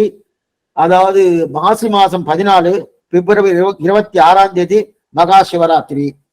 அதே போல மாசி மகம் என்பது அதாவது மார்ச் 12 மாசி மாசம் 28ஆம் தேதி புதன்கிழமை மாசி மகம். அதுக்கப்புறம் பங்குனி உத்திரம், மறுபடியும் உகாதி. இன்னைக்கு உகாதி இன்னும் மறுபடியும் இந்த பாருங்க, இந்த வருஷம் ஏப்ரல் மாசம் உகாதி தோணும். அடுத்த வருஷம் பாருங்க, இதுல மார்ச்லயே மார்ச்லயே பாருங்க. ஏப்ரல் மாசம் உகாதி இந்த ஏப்ரல் இன்னைக்கு என்ன தேதி? இன்னைக்கு 9ஆம் தேதி. ஆனா அடுத்த வருஷம் மார்ச் மாசம் 30ஆம் தேதி உகாதி. அது என்னமா சுவாமி மாறுதுன்னா, அதான் சொன்னேன், சாந்திரமானம் சௌரமானம். சூரியனை அடியொட்டி இருக்கக்கூடிய பஞ்சாங்கம் பேரு, சந்திரனை அடியொட்டி இருக்கக்கூடிய பஞ்சாங்கம் பேரு. ஆனா நட்சத்திரமோ திதியோ மாறாது. ஆனா வருஷப்பருப்பு மாறும். வருஷப்பருப்பு கொஞ்சம் மாறிட்டே இருக்கும். அது இருக்கட்டும். அப்ப யுகாதி அடுத்த வருஷம் 30ஆம் தேதி ஞாயிற்றுக்கிழமை அன்னைக்குதான் உகாதி. அதாவது அமாவாசைக்கு மறுநாள் தான் அநேகமா உகாதி வரும். எப்ப வந்தாலும் அது நம்ம பால்குண மாசம் அமாவாசைக்கு அடுத்த நாள் தான் உகாதி வரும் எப்பவுமே. அது நல்லா ஞாபகம். அதுக்கப்புறம் பங்குனி உத்திரம் கடைசியில வருது. பங்குனி உத்திரம் பாருங்க. பங்குனி உத்திரம் என்பது ஏப்ரல் 11ஆம் தேதி பங்குனி உத்திரம். நம்ம பங்குனி உத்திரம் முடிஞ்சிருச்சு இந்த வருஷம். இங்க ஏப்ரல் 11ஆம் தேதி பங்குனி உத்திரம். அதற்கு மேற்கொண்டு இப்ப ஸ்ரீராமநவமி இனிமேதான் வருது நமக்கு இந்த வருஷம். ஆனா இந்த இடத்துல பாருங்க, ஸ்ரீராமநவமி பங்குனி மாசம் வந்துட்டு பாருங்க. இந்த வருஷம் சித்திர மாசத்துல நமக்கு ஸ்ரீராமநவமி சொன்னேன். இப்ப அது அடுத்த வருஷம் பாருங்க, பங்குனி மாசம் வந்துடும் ஸ்ரீராமநவமி. எங்க வந்து பங்குனி மாசத்துல பங்குனி 23 ஏப்ரல் 6ஆம் தேதி. ஆனா ஏப்ரல் தான் இப்பயும் ஏப்ரல் தான். இங்கிலீஷ் கணக்கு கிடையாது, தமிழ் கணக்கு சொல்லிட்டு இருக்கேன். தமிழ் கணக்கு சித்திர மாசத்துல இந்த வருஷம் வந்துட்டு அடுத்த வருஷம் வர செய்யினார்னா பங்குனி மாசம் வந்துடும். பங்குனி 23 சாரி ஒரு நிமிஷம், பங்குனி 23 ஏப்ரல் 6ஆம் தேதி வந்துடும். எதுக்கு சொல்ல வந்தேன்னா, அந்த மாதிரி மாறி இருக்குதுன்னா சாந்திரமான சௌரமான மாறக்கூடிய இருக்கு. இப்ப இது வரைக்கும் ஓரளவுக்கு தெரிஞ்சோம். ஆக பொதுவான கருத்து மறுபடியும் சொல்லிடுறேன். நன்னா சுபிக்ஷமா நன்னா இருக்கும். குரோதி வருஷம் நன்னா இருக்கு, எல்லாமே நல்லா இருக்கு. ஆச்சார அனுஷ்டானங்கள் குறையிறது. அது குறைஞ்சாலே என்ன ஆகும்னா சுபிக்ஷம் குறைஞ்சிடும். இப்ப சுபிக்ஷம் நல்லா போட்டிருக்கால சுவாமினா போட்டிருக்கா, நாம இருக்கிறபடி இருந்தா நல்லா சுபிக்ஷமா இருக்கும், அதுல படி வந்துடும். நாம இருக்கிறபடி இல்லைன்னா சுபிக்ஷமும் குறைஞ்சிடும். வியாதி போட்டிருக்கால சுவாமினா அதுல போட்டிருக்க மாதிரி வராதானா வரலாம், வராம இருக்கலாம். வராம இருக்கிறதுக்கு என்ன பண்ணணும்னா ஆமா அசுத்தி இல்லாம சுத்தியோடு இருக்கணும். இதெல்லாம் பண்ணிட்டோம்னா இப்ப நீங்க உங்களுடைய சந்தேகங்கள் அது உங்க நட்சத்திர சந்தேகங்களோ இல்ல பொதுவான லோகத்து சந்தேகங்களோ என்ன வேணாலும் கேட்கலாம்.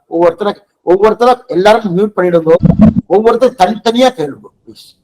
சுவாமி, புஷ்கரங்கள் எந்த நதி இந்த வருஷம் புஷ்கரங்கள் எந்தெந்த நதிக்கு வருவாங்க சுவாமி?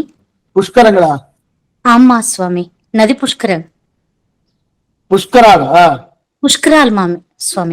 புஷ்கராங்க. புஷ்கரால் ஒவ்வொரு 12 வருஷத்துக்கு ஒவ்வொரு நதிக்கும் புஷ்கரால்னு பேரு.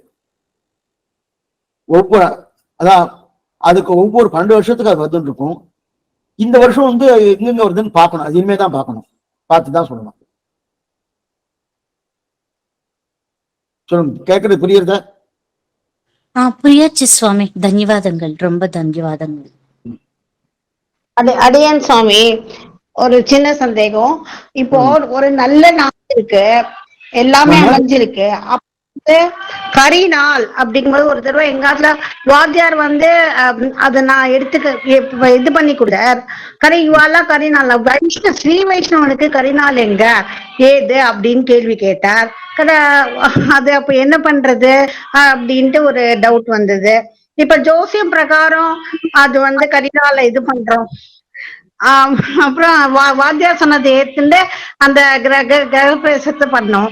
இதுல இப்ப எனக்கு இது என்ன சார் இது வர முடியும்?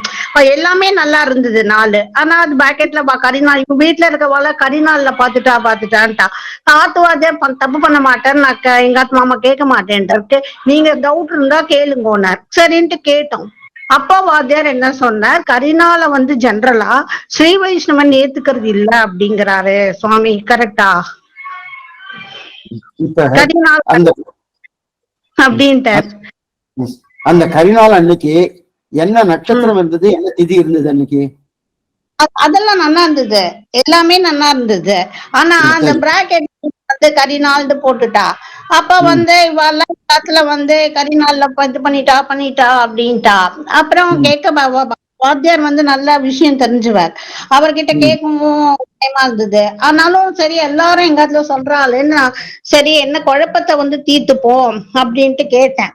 அப்பா வேற என்ன சொன்னார், எங்க இது பிரகாரம் வேத சாஸ்திர பிரகாரம் நான் அமைச்சு கொடுத்துருக்கேன், உங்களுக்கு டவுட்னு தான் நீங்க மாத்திக்கோங்க, பட் நான் இதை மாத்தணுங்கிற அவசியம் இல்ல.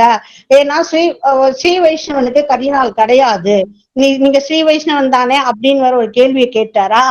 அதுக்கப்புறம் நமக்கு அதனால அந்த டவுட் வந்தது, கரிநாளுக்கு உண்டா அது கொஞ்சம் கிளாரிஃபை பண்ணிடுங்க சுவாமி. கரிநாள் என்பது உண்டு, ஆனால் அதே நேரத்துல ஸ்ரீ வைஷ்ணவாளுக்கு கரிநாள் கிடையாதுன்னு பூர்ணமா சொல்ல முடியாது. ஏன் சொல்றேன்னா, இப்ப அவருக்கு எதிர்த்து பேசுறேன்ற அர்த்தம் இல்லை. ஆனால் அதே நேரத்துல அன்னைக்கு நட்சத்திரமோ திதியோ வாரமோ எல்லாம் சரியா இருந்து, அது ஒரு ஆழ்வாருடைய நட்சத்திரமோ இல்ல ஆதாருடைய நட்சத்திரமோ இல்லை எங்க பெருமாளுடைய நட்சத்திரமோ இல்லை நாங்க இருக்கக்கூடிய திவ்ய தேசத்தில் இருக்கக்கூடிய உற்சவாதிகள் ஏதோ நடக்கிறதோ அந்த மாதிரி இருந்தா அது கரிநாளா இருந்தாலும் பண்ணலாம். ஒண்ணு. அதுக்கப்புறம் ஸ்ரீ வைஷ்ணவ முடிச்சுறேன், ஸ்ரீ வைஷ்ணவாளுக்கு கரிநாள் கிடையாதுன்னு பூர்ணமா சொல்ல முடியாது. ஏன்னா ஸ்ரீ வைஷ்ணவாலா இருந்தா கூட அவ அந்த பக்தியோடு இருக்கணும். இப்ப நான் இந்த 1 மணி 2 மணி ஆயிடுச்சுன்னா பசிக்கிறது சாப்பிடுறேன், நான் அந்த சசிகர் சாப்பிடுறேன்னா நான் அந்த சாப்பாடை பகவத் ஆராதமா வச்சுன்னு பண்ணாதான் ஸ்ரீ வைஷ்ணவன் அர்த்தம். அந்த ஸ்ரீ வைஷ்ணவ லட்சணம் பூர்த்தியா இருந்தான்னா அப்ப கரிநாள் பார்க்க வேண்டாம். ஸ்ரீ வைஷ்ணவனா அந்த வம்சத்துல பிறந்திருக்கேன், ஆனா அந்த லட்சணம் என்கிட்ட இல்லைன்னா அப்ப என்னவா ஸ்ரீ வைஷ்ணவ ஆகும்? இன்னைக்கு அநேகமா அது இல்ல, நான் யாரும் கோச்சிக்க வேண்டாம். ஏன்னா ஸ்ரீ வைஷ்ணவா இருக்கான்றது நான் ஒத்துக்கிறேன், அந்த மாதிரி இருந்தா ஆனந்தம் பரமானந்தம் தான், சந்தேகமே இல்லை. ஆனா அந்த மாதிரி உண்ணும் சோறு பருகு நீர் தின்னும் வித்துல எல்லாம் கண்ணன் என்கிற நிலையோடு இருக்கிறவாளுக்கு கருநாள் கிடையாது. ஏன்? ராவுகால எமகுணமே கிடையாது. எத்தையுமே பார்க்க வேண்டாம், ஒண்ணுமே பார்க்க வேண்டாம். கண்ணன் இருக்காரு, நான் இருக்கேன், அவர் என்ன போக சொன்னாரு போயிறேன் அப்படின்னு தாராளமா போகலாம், எந்த தவறும் கிடையாது. ஆனா அந்த நிஷ்டையில இருக்கிறவான்னா கிடையாது. எப்ப அந்த நிஷ்டையில இல்லையோ, எனக்கு 10 மணி ஆனா ஏதோ பானம் தேவைப்படுறது, 1 மணி ஆனா நல்லா சாப்பிடணும்னு தோன்றது, அது நல்லா வக்கரனே வச்சுட்டு சாப்பிடணும்னு தோன்றது. அந்த மாதிரி என்னுடைய ஆனந்தம் என்னுடைய சரீரத்துக்கு எல்லாத்தையும் பார்த்துட்டே இருந்துட்டு நான் அந்த வம்சத்துல பிறந்தேன்றதுக்காக நான் அது பண்றதுன்றது, அன்னைக்கு அவ பண்ணானா அந்த நிஷ்டையோடு அவ இருந்தா ஆனால் பண்ணா. அந்த நிட்டை எனக்கு இல்லை. அந்த நிட்டை எனக்கு இல்லைன்னா அப்ப நான் என்ன பண்ணா, ஒண்ணு அந்த நெட்டைய சம்பாதிச்சுட்டு நான் ஸ்ரீ வைஷ்ணவா இருக்கேன், அது கிடையாதுன்னு சொல்லணும். இல்லையா அந்த ஏன்னா என்னைக்குமே சாஸ்திரம் என்ன சொல்லிட்டு அது நேரவே படாது. அதே நேரத்துல இதுல 2 நிலை இருக்கு. சாமானிய தர்மம், விசேஷ தர்மம் இருக்கு. சாமானிய தர்மத்தை பார்க்கும்போது விசேஷ தர்மத்தை கட்டாயம் கடைபிடிச்சுதாகணும், சாமானிய தர்மத்தை விட்டுடலாம். இப்ப ஸ்ரீ வைஷ்ணவன்னா சாமானிய தர்மத்தை தாராளமா விடலாம். இந்த ஆனா ஸ்ரீ வைஷ்ணவம் இருக்கான முக்கியம். புரியுறதோ? சாமி, ஆனா நீங்க சொல்றபடியே ஸ்ரீரங்கத்துலதான் வச்சிருந்தோம் கிரகத்துல, அதனால அதுவும் மேல சொன்ன ரைட், நீங்க இல்லாம இருக்கலாம். ஸ்ரீரங்கநாதர் கஷேத்திரத்துல வேற நடக்க இருக்கு, அதனால ரங்கநாதன் திருவடியில கிரக பிரவேசம் தான் வச்சிருந்தான். அதனால அது அவர் கோட் பண்ண உடனே அதையே எடுத்துட்டார்.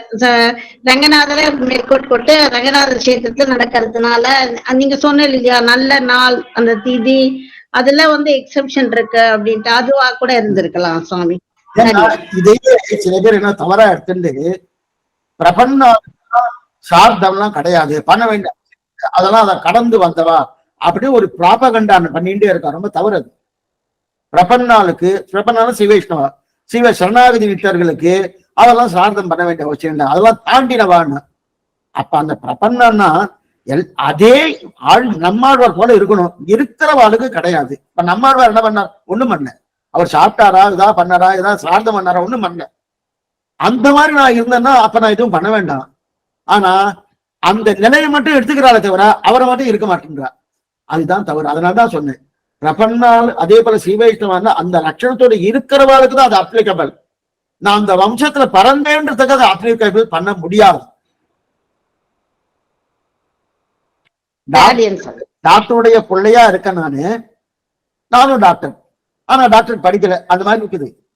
நானும் டாக்டர் படிச்சாதான் நான் டாக்டர் ஆக முடியும். இல்லைன்னா நான் டாக்டர் பிள்ளையாச்சுன்னா பிள்ளையா இருக்கலாம், அந்த குவாலிபிகேஷனுக்கு வரணுமே, அந்த டாக்டர் படிச்சு சர்டிபிகேட் வாங்கணுமே, வாங்கினாதான் நான் டாக்டர். டாக்டர் பிள்ளைன்றதே நான் டாக்டர்னு சொல்ல முடியாது. புரியுதா? அடியேன் சாமி. அடுத்தது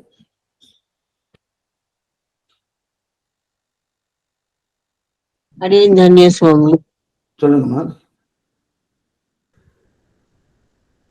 அடியேன் சுவாமி, நான் எனக்கு ஒரு சின்ன டவுட் இருக்கு சுவாமி.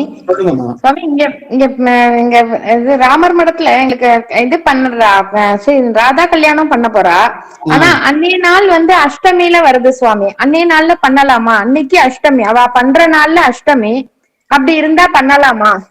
பகவானுக்கு பண்ணும்போது கால நிர்ணயமே தேவையில்லை. அடியேன் சுவாமி. ஏன்னா காலச்சக்கரத்தோடு வெண்சங்கம் கையேந்தினாய் அப்படின்னு தெரிவிக்கிறார் ஆழ்வார். அந்த காலத்தை நிர்ணயிக்கிறதே பகவான் தான். பீஷாத்மா வாத்தப்பவதே பீஷோதுவதி சூரியரா பீஷாத்மா அக்னி இந்திரிச்ச மிருத்யுத்யாவதி பஞ்சமைதின்னு உபநிஷம் சொல்றது. பகவான் ஒவ்வொருத்தையும் நியமிக்கிறார். ஒவ்வொரு தேவதையும் சூரியனை பார்த்து இந்த டயத்துக்கு நீ கரெக்டா உதிக்கணும், சந்திரனை இந்த டயத்துக்கு நீ வரணும், அக்னியை பார்த்து இந்த டயத்துக்கு நீ வீட்டு இருக்கணும் அப்படின்னு அவருடைய நியமனம் பிரகாரம் தான் அவளை பண்ணிட்டு இருக்கா. இப்ப இவளுக்கு ஒரு கால நிர்ணயம் பண்ண முடியும்னா கண்ணன் கிடையாது. உடனே நமக்கு என்ன தோணும்னா, அப்ப ஏன் கோயில்லாம் துவதாராமத்துக்கு காலம் பாக்குறா, தேர் எடுக்கிறது, தேருக்கு வடம் பிடிக்கிறது இந்த நேரம் பாக்குறா, அங்குராத்து நேரம் பாக்குறோம், நாம பண்ணிட்டு இருக்கோம். பகவானுடைய விருப்பப்படி விட்டாச்சுன்னா தாராளமா நம்ம பார்க்க வேண்டிய அவசியம் இல்லை. ஆனா அது விட முடியாதுன்னு எனக்கு அந்த அளவுக்கு இல்லையே, அந்த அளவுக்கு புத்தி வரலையே. அவர் பார்த்து பண்ண போறாருன்னு அந்த பூர்த்தி அவர் மேல சப்மிட் பண்ணியாச்சுன்னு வச்சுங்க, தாராளம் பண்ணோம். அதனாலதான் நான் அது காரணத்தை அந்த நிர்ணயிக்கிறோமே தவிர வேற எதுவும் கிடையாது. பகவானுடைய திருக்கல்யாணம்னா அஷ்டமி ஆகட்டும், நவமி ஆகட்டும், ராகு காலம் ஆகட்டும், யமகண்டம் ஆகட்டும், எப்ப வேணா பண்ணலாம். எப்பொழுதும் நாள் திங்கள் ஆண்டு ஊடி ஊடி தொழும் அப்பொழுது கப்பொழுது ஆறாவதுன்னு அவருக்கு எல்லா நாளும் நல்ல நாள் தான். ததேவ லக்னம் சுப லக்னம் சாஸ்திரமே சொல்றது. அவர் எந்த நாள்ல கொண்டு தரோ அந்த நாள் தான் நல்ல நாள், மற்றது கிடையாது. அது நல்லா போச்சு. அதுதான். ஆனா இதை கொண்டு வந்து உடனே நம்மகிட்ட கொண்டு போய் சேர்க்கப்படாது. அவர் பரமாத்மா, நாம கர்மத்துக்கு வசப்பட்டவா, அவர் அகர்ம வசியன். அதுதான்.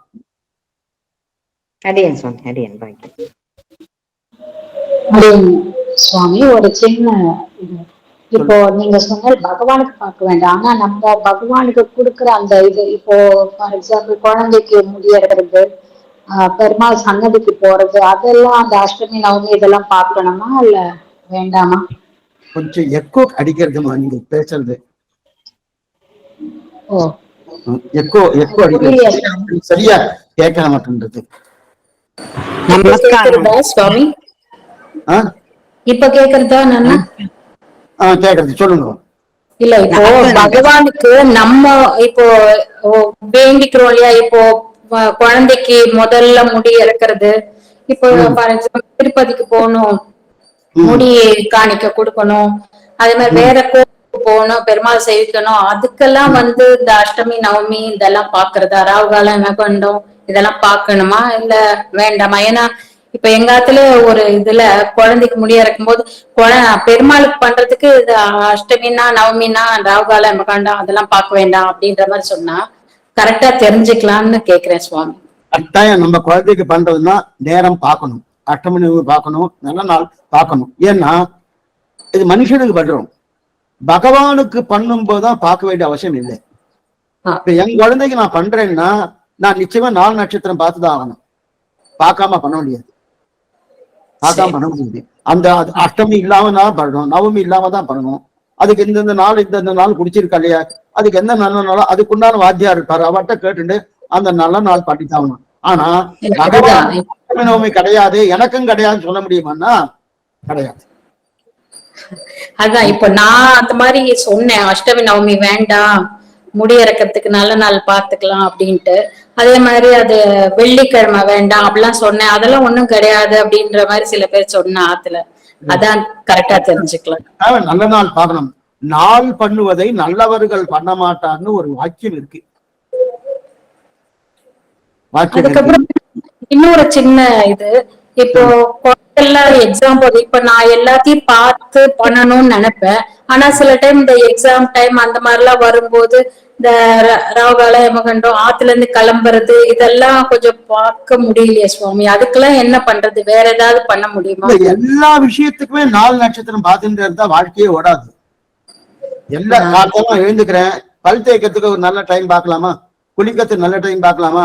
அதுக்கெல்லாம் நம்ம பார்க்க மாட்டோம். ஒரு மெயினா எக்ஸாம் போறான் குழந்தை நல்ல டயத்துல கிளம்பணும் அப்படிலாம் நான் நினைப்பேன். ஆனா அந்த டைம் இதுவா இருக்கு, அதனாலதான் கொஞ்சம் யோசனையா இருந்தது. 4 நட்சத்திரம் பார்க்க வேண்டிய. ஏன்னா ஸ்கூல் போற குழந்தைகளா இருந்தா இன்னைக்கு எக்ஸாம் வச்சிருக்கா, கரெக்டா எக்ஸாம் ஸ்டார்ட் பண்றது ராகு காலத்தான் ஸ்டார்ட் பண்றது. இன்னைக்கு அந்த மாதிரி ஒரு சந்தர்ப்பம், என் பையன் 12th முடிச்சுட்டு ஜெய் என்ட்ரன்ஸ் எழுதுறான், 9 to தான் ஆரம்பிக்கிறது. அதுவே கொஞ்சம் சிரமமா இருந்தது. காத்தால கிளம்பும் போது சீக்கிரம் கிளம்பிட்டான்ற ஒரு திருப்தியோட பெருமாள் சேர்த்துட்டு போன்னு அமைச்சிட்டேன். அதனாலதான் ஒரு பெரியவாழ்கிட்ட கேட்டுக்கலாம். அதெல்லாம் பார்க்க வேண்டிய அவசியமே இல்லை, எல்லாத்துக்குமே பார்க்கணுன்ற அவசியமே கிடையாது. எல்லாத்துக்கும் பார்த்துன்னா அப்புறம் வாழ்க்கையே ஓடாது. நமக்கு முக்கியமா கல்யாணத்துக்கு பார்க்கணும். இதோ மொட்டை அடிக்கிறா, ஏதோ காது குத்தின்னு இருக்கா, ஏதோ சில பேருக்குலாம் நிச்சயதார்த்தம் பண்ணிட்டு இருக்கா, அதுக்கு பார்க்கலாம். ஆனா எடுத்ததுக்கெல்லாம் இப்பதான் வெளில போயிட்டு இருக்கேன், ஏதாவது சுத்தி வந்து பார்க்கலாமா? ஸ்ரீரங்கத்துல சுவாமி யாராவது பிராமணா வராளா பாருங்க, யாராவது வந்தாலும் வெளில போகாதுங்க அப்படின்னா வெளியே போகிறதுன்னு அர்த்தம். வெளியே போகணும். திருப்பதிக்கு போயிட்டு மொட்டை வந்த வாரம் தானே வெளில போகாதுன்னு சொன்னா வெளியே போறதுன்னு அர்த்தம். அதெல்லாம் கிடையாது. ஏன்னா அவரவருடைய கர்மாவினையின் பதி அது நடக்க போறது. அதே நேரத்துல நமக்கு ஒரு புத்தி கொடுத்துருக்கா, 6வது பகுத்தறிவு கொடுத்துருக்கா. அந்த பகுத்தறிவு வைத்துக் கொண்டு நாம எந்த அளவுக்கு ஜாகிரதையா இருக்கோம் அது இருக்கணுமே தவிர எடுத்ததுக்கெல்லாம் சுவாமி ட்ரெயின் ஆக்சிடென்ட் ஆகிட்டு இருக்கு ட்ரெயினே போக மாட்டேன் பஸ் ஆக்சிடென்ட் ஆயிருக்கு, பஸ்லயே போக மாட்டேன், ஃபிளைட் ஆக்சிடென்ட் ஆகி ஃபிளைட்லயே போக மாட்டேன்னு சொல்லிட்டு இருந்தா அவர்களுடைய கர்ம வினை என்ன நடக்குது? பெரியவா சொல்வா இல்லையா, அந்த பரஸ்தானம், அந்த ஊருக்கு போறதுக்கு ஏதோ சந்தர்ப்பம் சரியில்லை அப்படின்னா ஏதோ பரஸ்தானம் சொல்வா இல்லையா, அதெல்லாம் இப்போ அவளுக்கு தெரியல. எதுவா இருந்தாலும் நமக்கு ஒரு எமர்ஜென்சின்னா அப்ப நம்ம பரஸ்தானம் பார்க்கணும். யாருக்கும் உடம்பு சரியில்லை, அடிபட்டு கீழே படுக்காரு, சுவாமி இப்ப ராவு காலமா இருக்கு, இப்ப போய் ஹாஸ்பிட்டல் அட்மிட் பண்ணா சரியா வருமா அப்படின்னு நினைச்சு அப்படியே வச்சுட்டு இருப்பேன். ராவு காலமா இருக்கு, இப்ப போய் அட்மிட் பண்ணா சரியா வராதுன்னா அதெல்லாம் பார்க்க வேண்டிய அவசியமே கிடையாது. நாள் நட்சத்திரம் என்பது என்னன்னா எதுக்குன்னா சிலதெல்லாம் இந்த கல்யாணம் நிச்சயதார்த்தம் இதுக்குதான் பார்க்கலாமே தவிர எடுத்ததுக்கெல்லாம் நாள் நட்சத்திரம் பார்த்துட்டு இருந்தோம்னா வாழ்க்கையே ஓடாது, ஓடவே ஓடாது. ஏன்னா பகவான் நமக்கு அவனுடைய ஞாபகார்த்தமா பண்ணாலே அதே மாதிரி நல்லா நடந்துரும், ஒண்ணும் இருக்காது. இருந்தாலும் நமக்கு இதெல்லாம் கொடுத்துருக்கா, சாஸ்திரம் கொடுத்துருக்கா, கொடுத்தபடியால அந்த கொடுத்ததை ஓரளவுக்கு பார்க்கணுமே தவிர அப்படியே பார்த்துட்டே இருந்தா அது வாழ்க்கையோட ஓடாது. இல்ல அதுதான் அந்த மாதிரி ஒரு சந்தர்ப்பத்துல எப்படி அத நம்மளோட மனசுக்கும் திருப்தியா அவளோட இதையும் டிஸ்டர்ப் பண்ணா பகவானுடைய பாதத்தை நினைச்சுண்டு அவனுடைய திருவடி தொழுது ஸ்தோத்திரம் பண்ணிட்டு அந்த காரியத்தை பண்ண வேண்டியது, அவ்வளவுதான். அப்படி பண்ணா போறோம் இல்லையா, அவ்வளவுதான், வேற கிடையாது. அவர் மேல பூர்ணமா நம்பிக்கை வச்சிரும். நம்பிக்கை வச்சாச்சுன்னா அது ராகு காலமாகட்டும் யமகண்டவன் அவளை என்ன பண்ணும், அவனை ஒண்ணும் பண்ண போறது இல்ல. நவ கிரகங்கள் தான் கலசங்களா இருக்கு ஸ்ரீரங்கத்துக்கு மேல 9 கலசம் இருக்கணும், நவ கிரகங்கள் தான் மேல இருக்கு. அவ பார்த்து இவர் பார்த்து சொன்னா சரி, இல்லைன்னா இல்ல. அப்படி இருக்க செய்தே அவர் திருவடியை பற்றி கொண்டு நம்ம போய் சேவிக்கிறோம். அவர் பார்த்து எனக்கு நல்லது பண்ணது அவருடைய பொறுப்பு. ஏன்னா நான் கெட்டு போகணும் அவர் நினைக்க மாட்டார். நான் நன்னா இருந்தா ஆனந்தப்படுறது முதல்ல பகவான் தான். நான் வருத்தப்பட்டா முதல்ல வருத்தப்படுறது பகவான் தான். அதனால எனக்கு என்னென்ன நன்மையோட அது பண்றதுக்கு தயாரா காத்துட்டு இருக்காரு. ஆனா அதை நம்ம இக்னோர் பண்றோம். இக்னோர் பண்ணாம அவர் திருவடியை பிடித்து கொண்டு பண்ணா நிச்சயம் நல்லதுதான் நடக்கும். அடியன் சுவாமி, அடியன் சுவாமி. சுவாமி நம்ம ஸ்ரீ வைஷ்ணவா முமுட்சுவானம் பிரபத்தி எல்லாம் முடிஞ்சிருத்தோ அப்ப நம்ம ஜாதகம் பாக்குறோம். ஜாதகம் பாக்குறச்சே நம்ம ஸ்ரீ வைஷ்ணவாலே பார்த்து சொல்றச்ச நவகிரகங்க பிரீத்தி பண்ணணும், பிரீத்தி பண்ணாதான் இந்த விஷயம் நடக்கும் அந்த விஷயம் நடக்கும்ன்றா. அது நமக்கு எப்படி சுவாமி, அது மனசு ஒத்து போக மாட்டேங்கிறது. அப்ப அந்த மாதிரி இருக்கிறச்ச ஆத்ல இருக்கவாள்லாம் அதெல்லாம் பண்ணணும், அந்த கிரகத்துக்கு பிரீத்தி பண்ணணும், இந்த கிரகத்துக்கு பிரீத்தி பண்ணணும்ன்றா. அந்த பண்றது எனக்கு ஒத்து போல. அது அப்படி இருக்கச்ச என்ன சுவாமி பண்ணணும், தேவரீர் தெரிவிக்கணும் சுவாமி. அடியேன்னு சுவாமி. எல்லா கிரகத்துக்கும் நாயகன் சக்கரத்தாழ்வார். அவரை போய் பிரதட்சணம் பண்ணி அவருக்கு என்ன பண்ணணுமோ அதை பண்ணாலே போதும். இப்ப எனக்கு இங்க ஒரு காரியம் ஆகணும் அரசாங்கத்தின் மூலமா. இங்க யாரோ ஒருத்தர் எம்எல்ஏ இருந்தா அவரை பிடிச்சேன், அவர் இதுன்னு சொல்லிட்டு இருந்தார். நேரம் எனக்கு சிஎம்ஏ தெரியும், சிஎம்ஐ போய் பார்த்துட்டேன். அதுக்கப்புறம் எம்எல்ஏ நான் பார்க்க வேண்டிய அவசியமே இல்லையா. எம்எல்ஏ சிஎம் பார்த்தோம்னா காரியம் முடிஞ்சுருத்தணும். அதே போல நவகிரகங்களுக்கு ஹெட் யாரு, சக்கரத்தாழ்வார். அவர் போய் சேவிக்கிறேன் இல்லையா, ரங்கநாதனை சேவிக்கிறேன், அதுவே போருமே. இது எங்க தெரியுது, ஆழிமழைக்கண்ணா பாத்திரத்தை இது பூர்ணமா எடுத்திருக்கா. ஆழிமழைக்கண்ணா பாத்திர வியாக்கியானத்தை பெரிய வாச்சன்ல இதை எடுத்திருக்க. இந்த சந்தேகத்துக்கெல்லாம் அங்க ஆன்சர் பண்ணியிருக்காரு. அது எதுவுமே அவசியம் இல்லை. இவளுக்கெல்லாம் அதிபதி அவர். அந்த அதிபதியை பிடிச்சாச்சுன்னா இப்ப என் கீழே ஒரு 10 பேர் இருக்கா, அவள்கிட்ட நீங்க எதை கேட்டுட்டே இருக்கேன். நான் சொன்னது கேட்பாளா, நீங்க சொன்னது கேட்பாளா, நீங்க சொன்னது கேட்க மாட்டா. நான் சொன்னதான் நீங்க இதை சொல்லி அவ சொன்னா சுவாமி அதை நான் பண்ணிட்டோமான்னா நான் சொன்னதை பண்ணு அப்படி சொன்னேன். வாய் போத்துன்னு அதுதான் பண்ணுவா. அப்ப அவளுக்கு அதிபதி எல்லாம் சக்கரத்தாழ்வார். காலச்சக்கரத்தாய் கடலிடம் கொண்ட கடல் வண்ணா கண்ணனே என்ற அவர் பார்த்து என்ன பண்ணுமோ பண்ணிட்டு அது சந்தேகம் இல்லை. ஆனா இதெல்லாம் இருக்கிறத விட இந்த பரிகாரம் அந்த காரியம் ஒரே பரிகாரம் ரங்கநாதன் தான், நம்பெருமாள் தான். அதை தவிர மற்றொரு பரிகாரமே கிடையாது.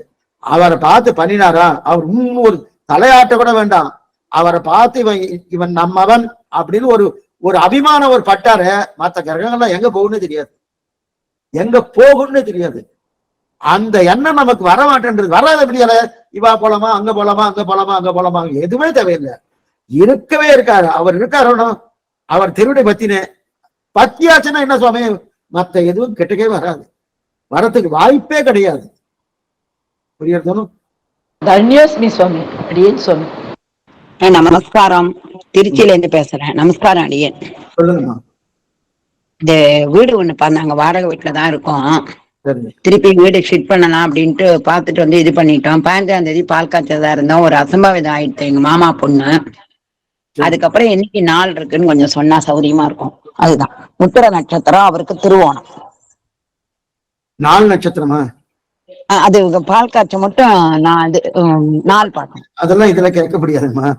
இது அப்படியா? கேட்கறதுக்கு தான் இதெல்லாம் 4 நட்சத்திரம். நமஸ்காரம் சுவாமி.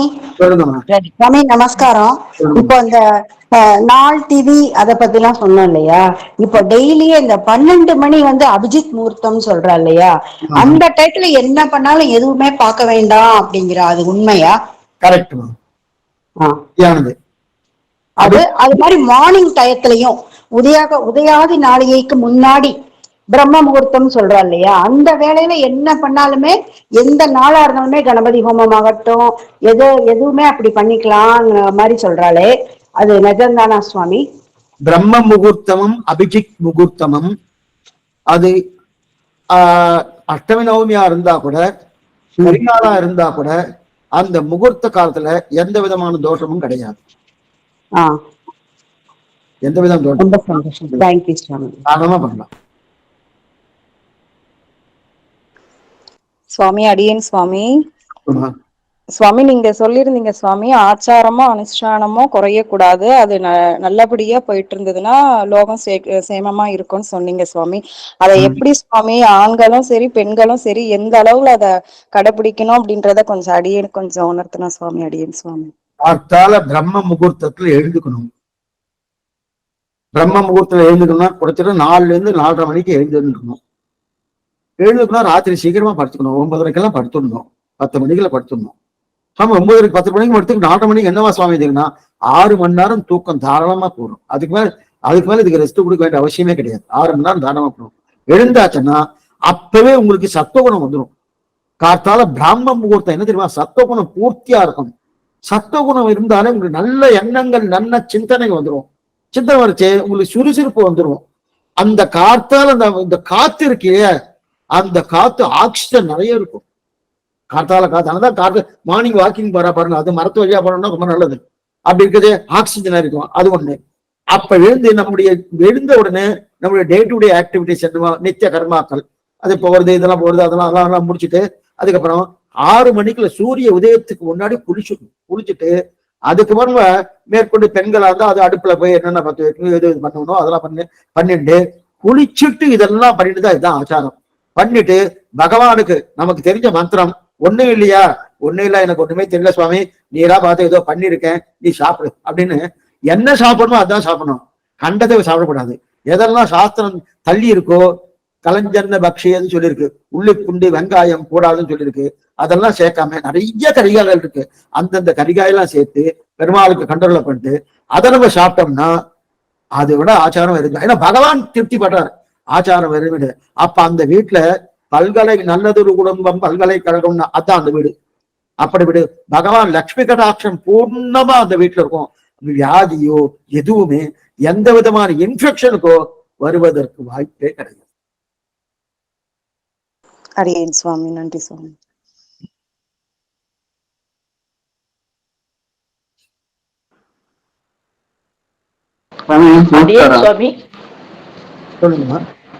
அடியன் சுவாமி, இப்ப நம்ம ஸ்ரீ வைஷ்ணவால பிறந்துட்டோம், நம்ம ஆச்சாரியன் எடுத்துட்டோம், ஆச்சாரியன் மூலமா பெருமாள்கிட்ட சேரணும், திரும்பி வேண்டாம், மோட்சமே இச்சையா இருக்கணும் அப்படின்னு சொல்லி பெருமாள் தான் பிரதானம். மற்றவாள்லாம் சுவாமி சொன்ன மாதிரி மற்றவாள்லாம் கீழே இருக்கவாள்தான் எனக்கு பிரசிடென்ட் ஆஃப் இந்தியாவே தெரியும்ன்றதுல நம்ம போறோம் சுவாமி. ஆனா நம்ம மகத்துல இருக்கிறவா பிரபத்தி ஆனாலும் அவ மத்த சுவாமியும் அன்னைக்கே சொல்றச்சு பயங்கரமான சுவாமி பகவத் அபச்சாரம் மத்த தெய்வத்தை தேவாதர்களை நம்ம சுவாமி பெருமாளுக்கு ஈடா வைக்க கூடாதுன்றா. ஆனா அவ அப்படிதான் வைக்கணேன்றச்ச அடியேன் என்ன சுவாமி பண்றது? அவளை எப்படி திருத்தறதுக்கு எனக்கு தெரியல, நான் அவ்வளவு பெரியவளும் இல்லை. பட் ஐ ஃபெல்ட், நான் உணர்ந்துட்டேன் எனக்கு பெருமாள் தான் எல்லான்றத பெருமாள் எனக்கு உணர்த்திட்டார். அவளை மாத்துன்னு பெருமாளை வேண்டிக்கிறேன். ஆனா அவ பண்றச்சு நித்தியமே பயமா இருக்கு, ஒரு தப்பு பண்றாலும் தோன்றது. பட் அதை பார்த்துட்டு வெறும்னு இருக்கிறேன். அதுக்கு என்ன சுவாமி பண்றது? உபதேசம் பண்ணி பாருங்கோ, எடுத்துக்கலன்னா நீங்க ஒதுங்கிடுங்கோ. அதுதான் உபதேசம் பண்ணி பார்த்துட்டு எடுத்துக்கலன்னு என்ன பண்றது? அதே பூஜை அறையில நம்ம இப்ப பெருமாள் சேவிக்கலாமா சுவாமி? தப்பு இல்லையா சுவாமி? அதே சுவாமி உள்ளுள்ள அதே பெருமாள் மோடையில அதே கோயிலாழ்வார வச்சு நம்ம அங்க பெருமாளை சேவிக்கலாமா? நமக்கு தெரிஞ்ச ஸ்லோகம் எல்லாம் சொல்றோமே, அதெல்லாம் அபச்சாரம் இல்லையா? இல்ல, அபச்சாரம் கிடையாது. ஏன்னா உங்க மனசுல அந்த கன்விஷன் கிடையாது. புரியறதுக்காக ஒரு விஷயம் சொல்றேன். இப்ப காஞ்சிபுரத்துல காமாட்சியம்மன் கோயிலு கூட தான் கல்வர்னு ஒரு பெரிய இருக்காரு, போய் சேவிக்கணும். அதே ஒரு ஏகாம்பரேஸ்வர் கோயிலுக்குள்ளதான் நிலாத்தும்பல் துண்டாத்தான்னு ஒரு சுவாமி இருக்காரு, 108 போய் சேவிக்கணும். அது என்னமா சுவாமி போலாம்? தாராளமா. ஏன்னா சனாதன தர்மத்துக்குள்ள அத்தனை தெய்வங்களும் அடக்கம்தான். நாட்டினான் தெய்வமங்கம் நல்லதோர் அருந்தன்னாலே காட்டினான் திருவரங்கம் உய்வோர். அதனால எல்லாம் அவ ஏன் நம்ம அந்த அளவுக்கு நெருங்க போகுதுன்னா, அவளுக்கு தான் கொஞ்சம் பெருவா அப்படின்ற ஒரு எண்ணம் வந்துடும்படியாலே நமக்கு அவளுக்கு சம்பந்தம் இல்லை, நமக்கு விரோதி கிடையாது. அவள் நல்லா புரிஞ்சுங்க. எந்த தேவதாந்தரம் வையக்கூடாது, எத்தையும் பண்ணக்கூடாது. அவளும் கௌரவிக்கத்தக்கவர்கள், நம்மை காட்டில் மேம்பட்டவர்கள் எல்லா தேவதைகளும் அவளும் கௌரவிக்கத்தக்கவர்கள். ஆனா எப்படி கௌரவிக்கத்தக்கவர்னா, ஒரு பர்த்தா இருக்கா, பர்த்தாவுடைய நண்பன் இருக்கா, பர்த்தாவுடைய நண்பனை என்னவா அந்த அந்த மனைவி என்ன பண்ணுவா, பர்த்தாவோட நண்பனுக்கு என்ன மரியாதை அந்த மரியாதை கொடுக்குறான். அதற்கு மேல பர்த்தா அளவுக்கு அவளை கொண்டாட முடியுமான்னா கொண்டாட முடியாது. பர்த்தா வேறு அவ வேறு தான்.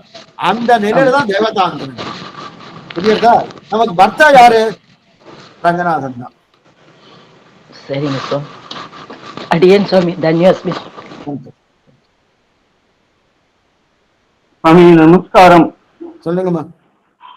அடியனுக்கு ஒரு சின்ன சந்தேகம் இருக்குங்க. இப்ப நாம நிறைய பேருக்கு உதவிகள் செஞ்சிட்டு, அதாவது அன்னதானம் செய்யறோம், மருத்துவ உதவிகள் செய்யறோம், பள்ளிக்கு படிப்புகள் செய்யறோம், கோயில்களுக்கு திருப்பணி செய்யறதுக்கு, சிலை செய்யறதுக்கெல்லாம் உதவிகள் நிறைய செஞ்சுட்டு இருக்கிறோம். இதே பெருமாள் இடத்துல கேட்டுட்டு இருக்கிறோம். நாம் தொடர்ந்து இந்த மாதிரி உதவிகள் நிறைய பேருக்கு இல்லாதவங்களுக்கு செய்யக்கூடிய ஒரு வாய்ப்பையும் சந்தர்ப்பத்தையும் அனுபவத்தையும் நமக்கு ஒவ்வொரு பிறவிலும் செய்து கொடுக்கணும்.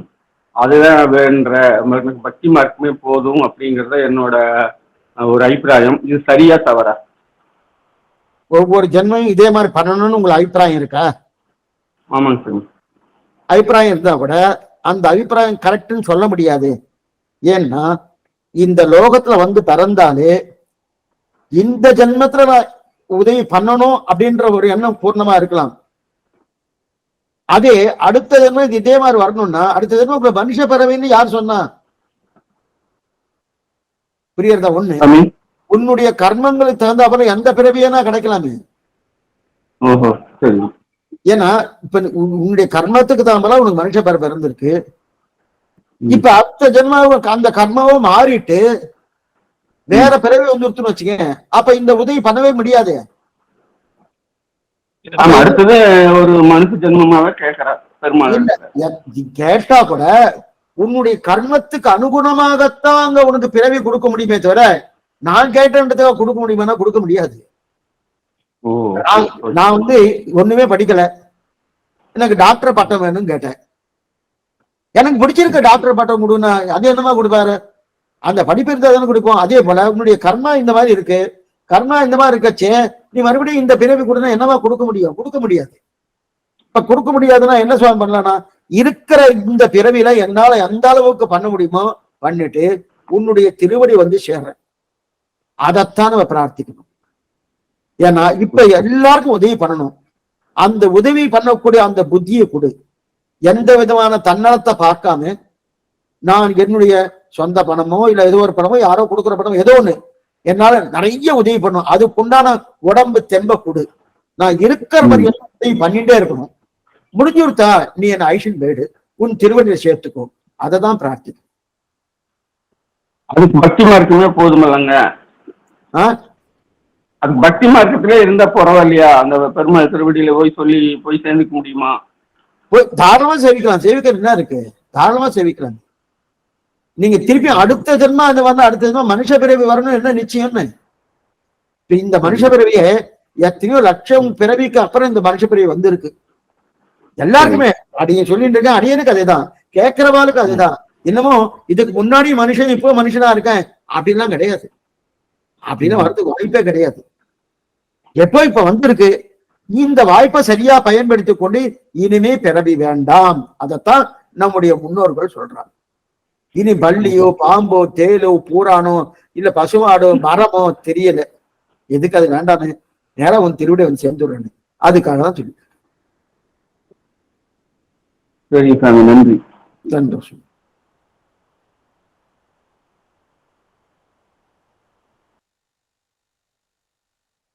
வேற யாரா இருக்கால? ஒண்ணும் கிடையாதுன்னு நினைக்கிறேன். சொல்லுங்கம்மா.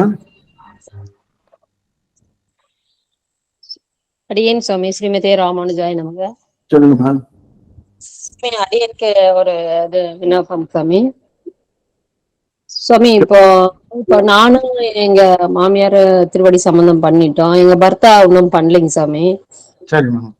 பண்ணிக்கிறேன் இப்ப பொண்ணு கல்யாணம் ஒன்னும் பண்றேன் அப்படி இப்படின்னு சொல்றாருங்க சாமி. சரி. இப்போ நம்ம சொன்னாலும் எல்லாம் நம்ம மார்க்கம் மூலியமா எல்லாமே பண்ணிக்கிறாரு, தீர்த்தம் பிரசாதம் எடுத்துக்கிறாரு, எல்லாமே கரெக்டா போறாரு. ஆனா இது பண்றதுக்கு மட்டும் தயங்கிட்டே இருக்காருங்க சாமி. சரிம்மா, சொல்லுங்க. தம்பதி சமேதமா இருந்து பொண்ணு கன்னிகாதானம் செஞ்சு கொடுக்கணும்னு எனக்கு ஒரு ஆசைங்க சாமி. நீங்க பகவான்கிட்ட பிரார்த்தனை பண்ணுங்க. சரிங்க சாமி. அந்த பிரார்த்தனை பகவான் கேட்பார், நிச்சயமா அது பண்ணி கொடுத்துருவார். கண்டிப்பாங்க சாமி. உங்களுடைய முயற்சியும் விடாதீங்க பண்றது. அதே நேரத்துல ஆனா இதுவுமே நிதானமா பேசணும், கோச்சுன்னு பேசப்படாது, அவளை போர்ஸ் பண்ணவே கூடாது. சரிங்க சாமி. எந்த நிலையிலுமே அவளுக்கு பிடிச்சிருந்தாதான் பண்ணணும், பிடிக்கலைன்னா விட்டுணும். ஆனா பிடிக்கும்படியான வார்த்தையை சொல்லணும். சரிங்க சார், பிடிக்க முடியும் கூட பகவான்கிட்ட பிரார்த்தனை பண்ணலாம், எந்த தவறும் கிடையாது. சரிங்க சார். அடியேன் சாமி, நன்றிங்க சாமி. ஸ்ரீமதி ராமன். அடியேன் சாமி, இப்ப பிடிக்கும்னு நம்ம சொல்லி கேட்க மாட்டேங்க. சந்தியானம் பண்ணினா ஒரு நாளைக்கு பண்றது, ஒரு நாளைக்கு லேட்டா அடிச்சுன்னு போயிடுறது. அப்படி இருக்கிறது ஏண்டா இதெல்லாம் பண்றேன்னா, பண்ணாலும் நீதான் ஆச்சாரங்கிற அப்படின்னு நம்மள திருப்பி கேட்கறது. இதுக்கு என்ன பண்றது? பண்ணுன்னா பண்ண மாட்டாங்க. முன்னாடி பண்ணணும் இருந்தவன் தான் வேண்டிட்டே நான் மனசுக்குள்ள போட்டு நீ சொல்லு சொல்லும் போதே பொறுமையா சொல்லுங்க. சொல்லிட்டு பொறுமையா சொல்றேன். நம்ம வயசுல நான் எத்தனை பண்ணிதான் ஆகணும் அப்படின்னு நாங்க சொல்லிட்டு தான் இருக்கோம். இல்ல, அந்த மாதிரிலாம் பேசப்படாது. உங்களுடைய வார்த்தை அவரை போர்ஸ் பண்ற மாதிரி இருக்கப்படாது, அவர்கிட்ட ரிக்வெஸ்ட் பண்ற மாதிரி இருக்கணும். ஏன்னா இந்த விஷயம் எல்லாம் அவளுக்கு சொந்தமா வரணும். எப்ப வரலையோ அது நான் ஒரு அதிகாரத்தை முன்னிட்டு கொண்டு பண்ணுன்னு சொல்றதுக்கு இது உத்தியோகம் கிடையாது, உத்தியோகம் கிடையாது. அப்ப என்னன்னா ரிக்வெஸ்ட் பண்ணலாம், இந்த மாதிரி பண்ணுங்க ரிக்வெஸ்ட் பண்ணலாம். அதுக்கு உங்களை எதிர்த்து பேசினா கூட திருப்பி 2 நாள் கழிச்சு ரிக்வெஸ்ட் பண்ணுங்க, பகவான்கிட்ட பிரார்த்தனை பண்ணுங்க. உங்களுடைய பிரார்த்தனை பகவான் ஏத்துண்டு அந்த மனசை மாத்துறதுக்கு பகவான் அதை பண்ணி சுவாமி. நான் பகவான் சுவாமி, எனக்கு ஒண்ணும் தெரியல, நீயே பெருமாளே அவனுடைய மனசுல போய் மனசு மாத்து. ஆனா அவர்கிட்ட நீங்க போர்ஸ் பண்ணாதீங்க என்னைக்குமே. சரி, வைதீகத்துல யாருமே போர்ஸ் பண்ணவே கூடாது. அது அதிகாரத்தை வச்சு அப்படிங்கிறான். பையன் தான் 45 வயசு ஆயிடுச்சு, கல்யாணம் ஆகல. ஆனா இந்த மாதிரி எனக்கு செய்யாது, எனக்கு 30 வயசு சரியா வரல, பொண்ணு கிடைக்கலன்னு நான் விட்டுட்டேன். அதுக்கு சொன்ன நீ எனக்கு பண்றத பண்ண சரியா பண்ணல, அப்ப நான் இது எனக்கு ஒன்றும் பண்ணல, என்ன பண்ணி என்ன அவன் பண்ணாதெல்லாம் எப்படி அப்படின்னு அந்த மாதிரி என்ன கொஸ்டின் கேட்க. இன்னொருத்தரோட நீங்க கம்பேரே பண்ணாதீங்க. அவ பண்ணிட்டு இருக்கா, நீ பண்ணலையேன்னு கம்பேர் பண்ண சொல்லக்கூடாது. நீங்க பண்ணுங்க இந்த மாதிரி சொல்லுங்க. இது மாதிரி அதுவும் ரொம்ப ஸ்மூத்தா சொல்லணும். அவர் அப்ப கோச்சுண்டாரா, பேசாம விட்டுடுங்க. ஒரு 2 நாள் கழிச்சு திருப்பி தாராளமா பேசணும். ஏன்னா இது என்னைக்குமே நாம சாத்விகமான ஒரு நிலைதான் அது எடுத்து கொடுக்குமே தவிர அதிகாரத்திலேயோ அகங்காரத்திலே பண்ணா அது நிற்கவே நிற்காது.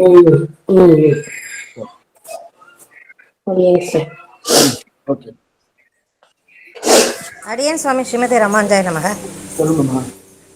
அடியனோட பையனுக்கு நான் இடம் பார்த்துட்டு இருக்கேன் சுவாமி. ஐயங்காரா தான் பார்த்துட்டு இருக்கேன். அமையிறது பொண்கள் அமையிறது ரொம்ப கஷ்டமா இருக்கு.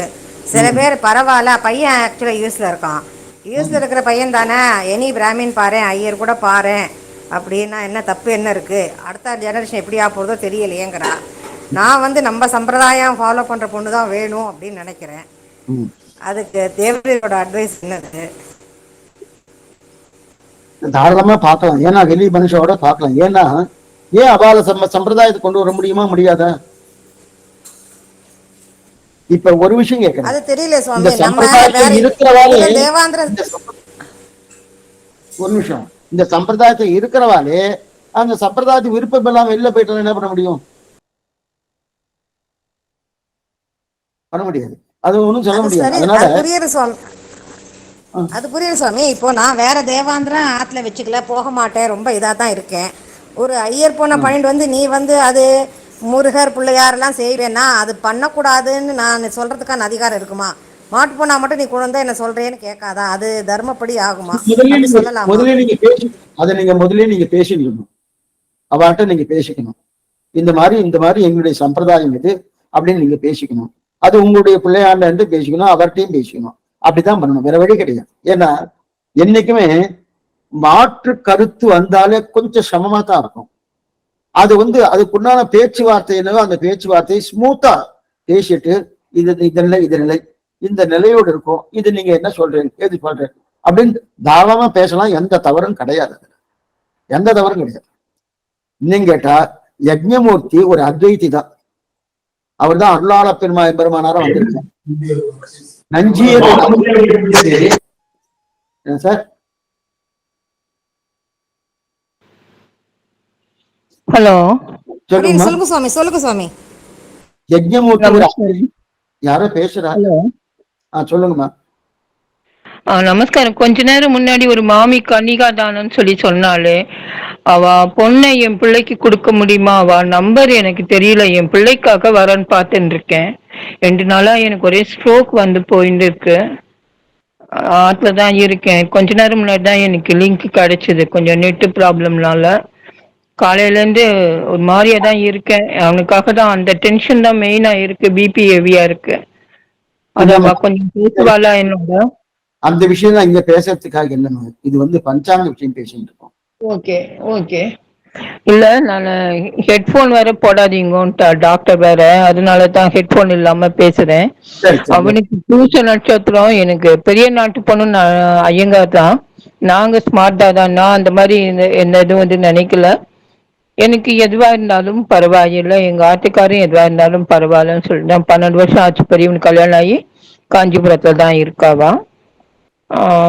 அதனால கேக்குறேன். ஐயரா இருந்தாலும் எனக்கு நோ ப்ராப்ளம். கொஞ்சம் ஸ்ட்ரோக் வந்து போச்சு. அது வந்து இது பண்ணிக்கோங்கம்மா, மியூட் பண்ணிக்கோங்கம்மா.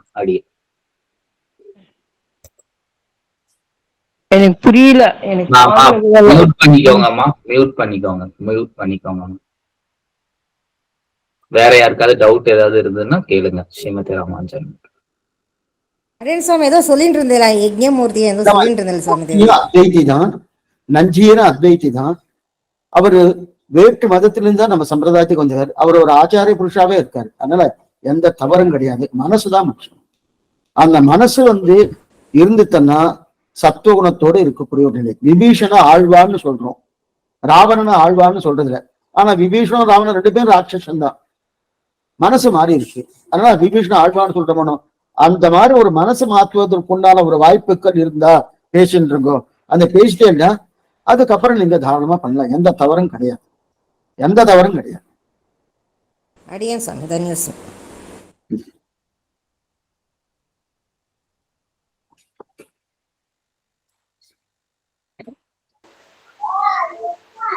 ராமானுஜன் சாமி.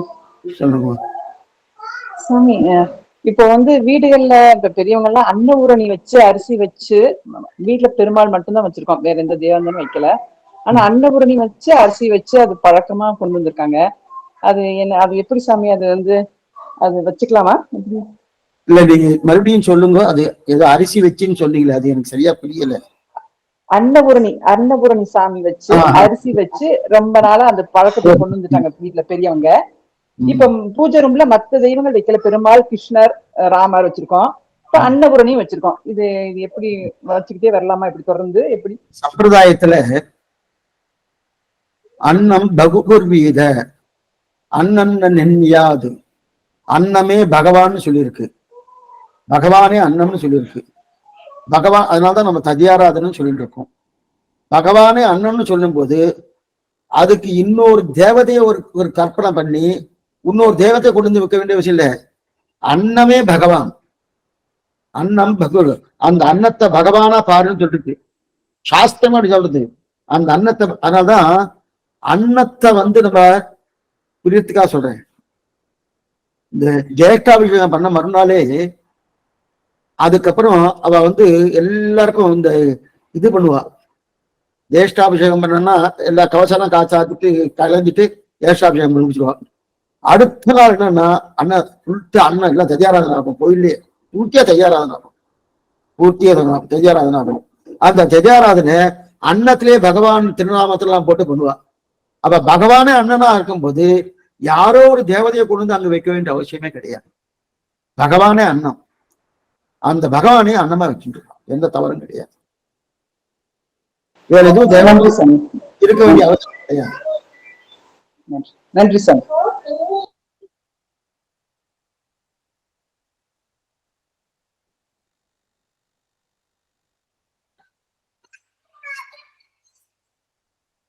சரி,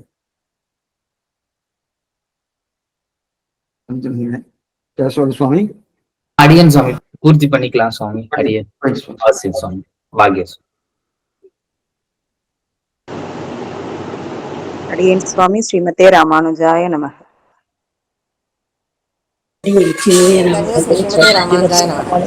தன்யோஸ்மி சுவாமி. அடியேன் சுவாமி.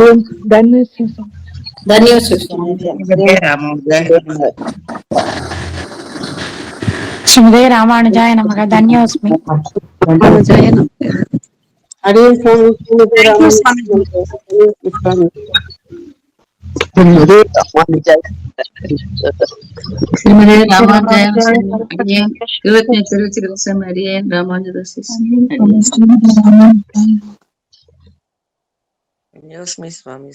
ஸ்ரீமதே ராமானுஜாய நமக. பாக்கி சுவாமி. ஸ்ரீமதே ராமானுஜாய நமக.